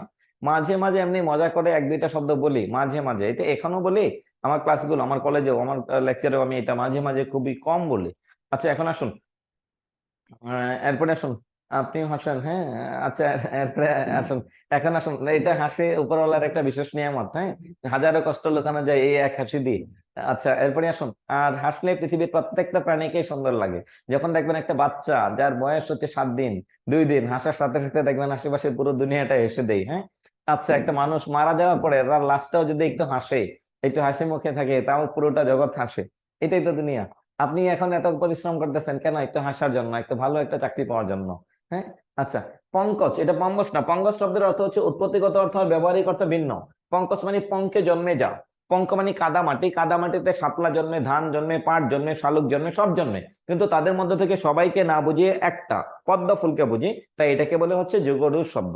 এখন বললাম যে আপনি এর বাইরে থেকে আসলে আপনি সেটা কি করে উত্তর দিবেন? হ্যাঁ, সেটা উত্তর দেওয়ার একটা সিস্টেম হচ্ছে, আপনি একটু বাস্তবতাটা বুঝতে হবে, অর্থটা না বুঝলে উত্তর দেওয়াটা কঠিন। তবে বিগত বছরের প্রশ্নগুলো পড়বেন, আরো 2-4টা শব্দ পাবেন। যেমন হচ্ছে হরিণ, হরণকারী। এখন আরেকটা শব্দ লিখলাম, জলদ। জল দেয় যে, জলদ মানে কি? যে জল দেয় তার নামই জলদ। এটা কি যৌগিক, নাকি রোরা বা রুরি, নাকি যুগরুর? আমি কি করে বুঝবো? জলদ মানে কি? সাপোজ ধরুন, যে জল দেয় তার নামই হচ্ছে জলদ। এই যে বোতল আছে, আমি এই পানিটা ঢেলে দিলাম জলটা, তার মানে সেও জল দিচ্ছে, কারণ সে এখান থেকে তো পানি পড়ে যাচ্ছে, তাহলে সেও কি করতেছে? জল দিতেছে। এখন আর কে জল দেয়? নদীতে জল দেয়, পুকুরে জল দেয়, এই মেঘে আমাদেরকে জল দেয়, আমরা মেঘ থেকে জল পাই, টিউবওয়েল থেকে পাই, ডিপ টিউবওয়েল থেকে পাই। তাহলে আমরা তাদের মধ্যে থেকে সবাইকে না বুঝিয়ে শুধুমাত্র কাকে বুঝি? মেঘকে বুঝি। এই ধরনের অর্থটাকে বোঝাতে যাচ্ছে। একটু ডিকশনারি নেবেন, হয়তো 2-4 দিন একটু কষ্ট হবে। যখন আপনি বেসিকটা ক্লিয়ার করে ফেলবেন, 9-10 বোর্ড বই এবং এই অধ্যায় রিলেটেড বিগত বছরে যে প্রশ্নগুলো এসেছে এইগুলো একটু দেখবেন, তাহলেই সেটা হয়ে যাবে। যেমন লাস্ট কয়েকদিন আগে একটা প্রশ্ন আসছিল, জ্যাঠামি। জ্যাঠামি শব্দের অর্থ কি? জ্যাঠামি এটা কোন ধরনের শব্দ? এটা কি রৌঢ় শব্দ, নাকি যোগরৌঢ় শব্দ, নাকি যৌগিক শব্দ? এটার নাম হচ্ছে রৌঢ় শব্দ। কারণ জ্যাঠামি শব্দের অর্থটা হচ্ছে বিচল থাকা, অবিচল থাকা। জ্যাঠা মানে বাবা আর বড় ভাই, সে কি করবে? স্ট্রং থাকবে। কিন্তু বাস্তবতায় জ্যাঠামি বলতে বোঝায় চঞ্চল, লাফাই, খুব মানে প্রাণ চঞ্চল, কোনো একটা কাজে স্থির থাকে না, তাকে বলে জ্যাঠামি। তাহলে উৎপত্তিগত অর্থ আর ব্যবহারিক অর্থ দুই জিনিস, তাহলে তাকে বলে রূঢ় বা রূঢ়ি শব্দ। হরিণ। হরিণ শব্দের অর্থ কি? যে হরণ করে তার নাম হরিণ। এখন আসুন, হরিণ বলতে আমরা ব্যবহারিক অর্থ কি বুঝি? একটা প্রাণী যার 4টা পা আছে, 2টা আঁকা বাঁকা শিং আছে, দেখতে খুব সুন্দর, দেখতেই ধরতে মন চাই, হ্যাঁ। কিন্তু উৎপত্তিগত অর্থ হচ্ছে যে হরণ করে, যে চুরি করে, তাকে বলে হরিণ। তাহলে উৎপত্তিগত অর্থ ব্যবহারিক অর্থ দুটো কি এক জিনিস, নাকি ভিন্ন জিনিস? ভিন্ন জিনিস। তাই এটাকে বলে হচ্ছে রূঢ় বা রূঢ়ি শব্দ। আচ্ছা, ওই যে সংবাদ থেকে আসছে সাংবাদিক, এটা যৌগিক শব্দ কিভাবে হয়? যৌগিক মানে ওই সাংবাদিক, সাংবাদিক মানে হচ্ছে যে সংবাদ দেয় তাকে বলে সাংবাদিক। উৎপত্তিগত অর্থ আর ব্যবহারিক অর্থ সেম, তাই এটাকে বলে যৌগিক। তাহলে মূল আলোচনা আমাদের প্রায় শেষের দিকে, আমরা ক্লাসের একেবারে শেষ পর্যায়ে চলে এসেছি। এরপরে আমরা যাব হচ্ছে উৎসগত দিক থেকে শব্দ। উৎসগত দিক থেকে শব্দ 5 প্রকার: তৎসম, অর্ধতৎসম, তদ্ভব, দেশি এবং বিদেশি। তৎসম, অর্ধতৎসম, তদ্ভব, দেশি এবং বিদেশি। তাহলে তৎসম, অর্ধতৎসম, তদ্ভব এই শব্দগুলো চেনার জন্য আমাকে কিছুটা বিষয় একটু দেখতে হবে। যে শব্দ উৎস অনুসারে শব্দ 5 প্রকার, তার মধ্যে ক্লাস শেষ করতে হবে কয়টি? 7:15 মনে হয়। হ্যাঁ, নামাজ পড়ে পড়াটা শুরু 7:30। হ্যাঁ, শেষ 5 মিনিট লাগবে। এটা 5 মিনিট শেষ হয়ে যাবে। 5 মিনিট হলে এটা শেষ হবে।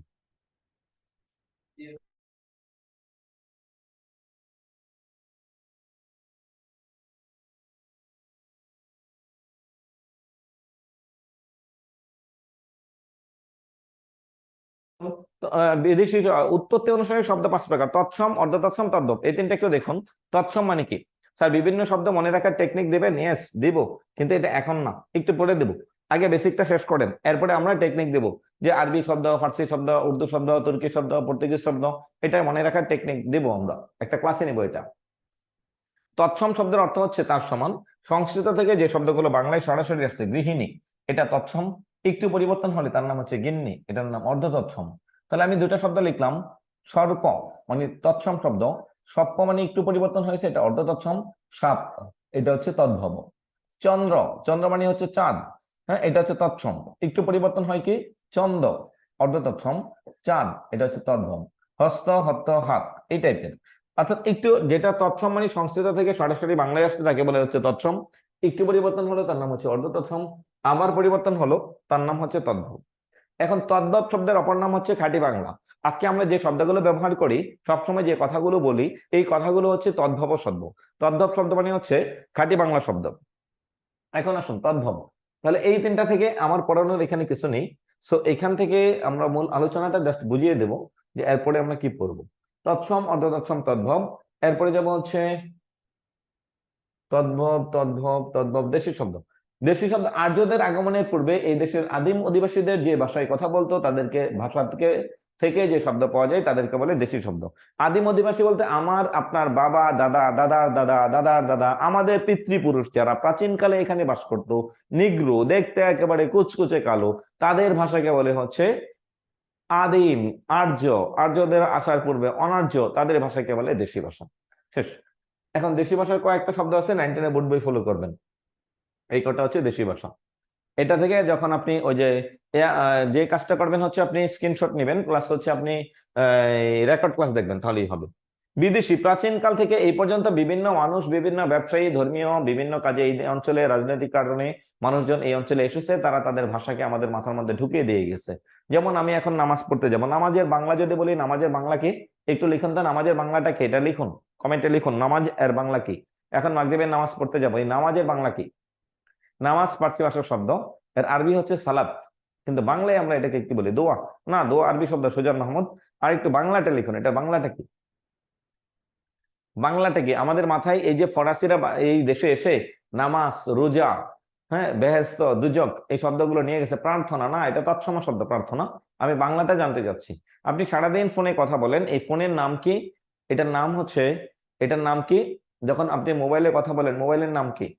মোবাইলের বাংলা কি? মুঠোফোন। আপনি কয়দিন ইউজ করেন যে মুঠোফোনে একটা কল দিও, আমার মুঠোফোন নাম্বার এটা? আমরা কিন্তু এটা বলি না। তাহলে খেয়াল করুন, নামাজের বাংলাটা বলুন চেয়ার। চেয়ারের বাংলা কেদারা, কয়দিন বলি? বলি না, কারণ চেয়ার ইংরেজি, এটা বলে আমরা অভ্যস্ত। আচ্ছা, এরপরে আসুন, নামাজ শব্দের অর্থ ডাকা, আল্লাহকে ডাকা। বাংলা শব্দ অর্থ হচ্ছে ডাকা। এখন যদি বলি দাদা আমার তো ডাকার সময় হয়ে গেছে, তাহলে তো আপনি বললেন স্যার কি মাথা ঠিক আছে কিনা, স্যারের মাথা নষ্ট হয়ে গেছে। হ্যাঁ, ডাকার সময় হয়ে গেছে মানে কি? কারে ডাকতেছে? হ্যাঁ, কি ডাকতেছে? এই যে শব্দটা নামাজ বললে সবাই বুঝি। দেশি শব্দের স্লাইডটা একটু দেন। হ্যাঁ, দেশি শব্দের স্লাইড। ওকে, দেশি শব্দ এরপর নেন। এরপরে হচ্ছে এই শব্দগুলো বিদেশি। এখন বিদেশি শব্দগুলি আপনার জন্য সবচেয়ে বেশি ইম্পর্টেন্ট। কোনটা কোন ভাষা থেকে আসছে, কোনটা কোন ভাষা থেকে আসছে, এটা আপনাকে একটু দেখতে হবে যে কোনটা কোন ভাষা থেকে আসছে। বাংলা, সরি, পর্তুগিজ কোনটা, ওলন্দাজ কোনটা, ফরাসি কোনটা, তুর্কি কোনটা, হিন্দি কোনটা, এটা গল্পের মতো করে পড়লে সবচেয়ে ভালো হয়। যদি আপনার কাছে কোনো বই থেকে গল্প কালেক্ট করতে পারেন সবচেয়ে ভালো। যদি কোনো বই থেকে না পারেন, তখন আপনার বিষয় হচ্ছে, যদি আপনি কোনো বই থেকে গল্পগুলো কালেক্ট করতে না পারেন, আমরা পরবর্তী কোনো একটা ক্লাসের মধ্যে আপনাদেরকে এটা দিয়ে দেব। আদিবা ইসলাম, হুম, স্যার ধন্যবাদ এত সুন্দর করে বোঝানোর জন্য, থ্যাংক ইউ। যখন চাকরিটা পাবেন তখন এটার প্রতিদান পাবো, যেন আপনি ক্লাস শেষে পরীক্ষার পরে বলতে পারেন যে স্যার চাকরিটা পেয়েছি। স্যার চাকরিটা পেয়েছি, এই শব্দটা শুধু শোনার জন্য এত কষ্ট আপনাদেরকে নিয়ে। আর তখন থেকে যেদিন আপনি বলবেন যে চাকরিটা পেয়েছি, তখন থেকে দেখবেন আপনার লাইফস্টাইল চেঞ্জ, আপনার পুরো লাইফের স্টাইল চেঞ্জ হয়ে যাবে ইনশাল্লাহ। একটা জিনিস মাথায় রাখবেন, চাকরি হওয়ার 1 সেকেন্ড আগে এবং 1 সেকেন্ড পরে, যখন চাকরিটা হবে, প্রথম চাকরির, আমার প্রথম চাকরি ছিল হচ্ছে বাংলাদেশ ব্যাংক। হ্যাঁ, ক্লাস নিয়েন স্যার, শব্দের উপর চেষ্টা করব। প্রথম চাকরি ছিল বাংলাদেশ ব্যাংকে। যখন প্রথম চাকরি, আমার রুলটা ছিল একেবারে মাঝামাঝি। শব্দ মনে রাখবো কিভাবে? হ্যাঁ, এটা কৌশল আছে, কৌশলে মনে রাখতে হবে। আমার চোখে প্রথমে ওই রোলটা গিয়ে খুঁজে বের হয়েছে। ঠিক আসরের নামাজের পর মাগরিবের আজানে ঠিক মনে হয় 1 মিনিট বা 2 মিনিট আগে, প্রথম চাকরির যখন রেজাল্ট দেখেছি, তখন তো আমি জিরো থেকে হিরো। হ্যাঁ, আর কে ঠেকাই যে এতদিন যে বেকার, আর বেকারত্ব নাই। এরপরে চাকরিগুলো তার খুব একটা কাজ করে না, ইমোশন।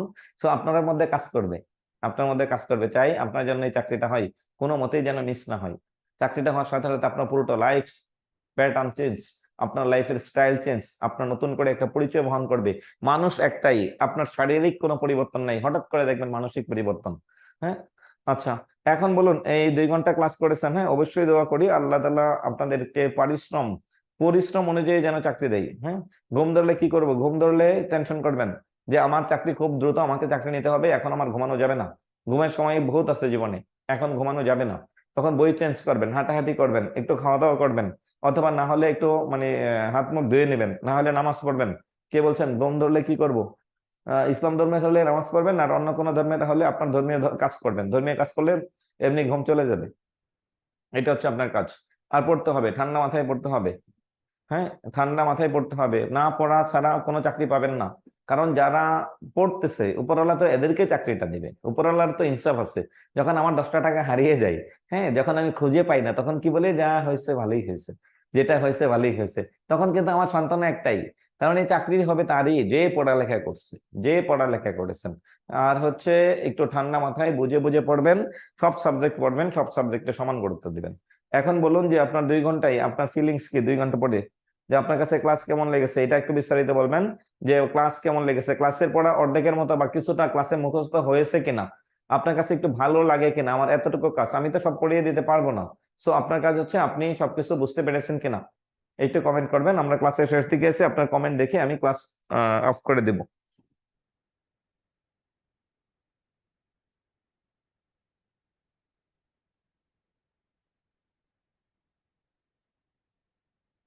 আচ্ছা, আজানের সময় হয়ে গেছে।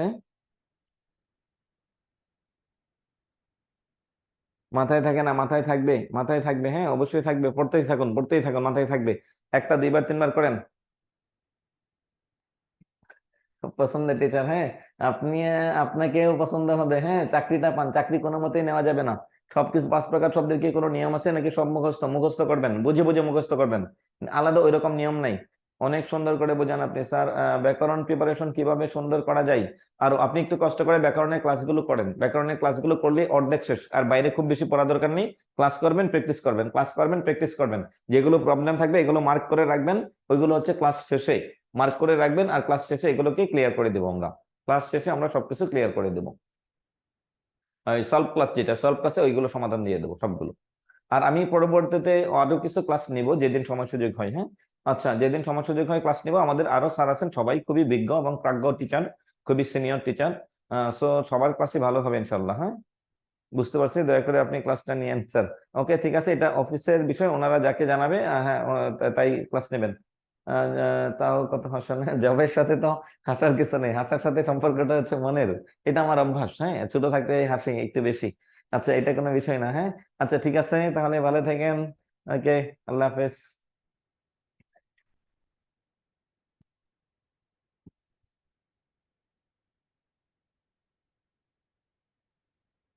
আপনাদের সবাইকে মিস করি। হ্যাঁ, সম্ভব, 4 মাসে, 4 মাসে ভালো প্রিপারেশন নিয়ে অবশ্যই সম্ভব, অবশ্যই সম্ভব, অবশ্যই সম্ভব। হ্যাঁ, আপনি 4 মাসও লাগে না, 2 মাস ভালো করে পড়ুন, চাকরি হয়ে যাবে। 2 মাস ভালো করে পড়ুন, চাকরি হবে। 2 মাসেই চাকরি হবে। হ্যাঁ, ঠিক আছে, থ্যাংক ইউ।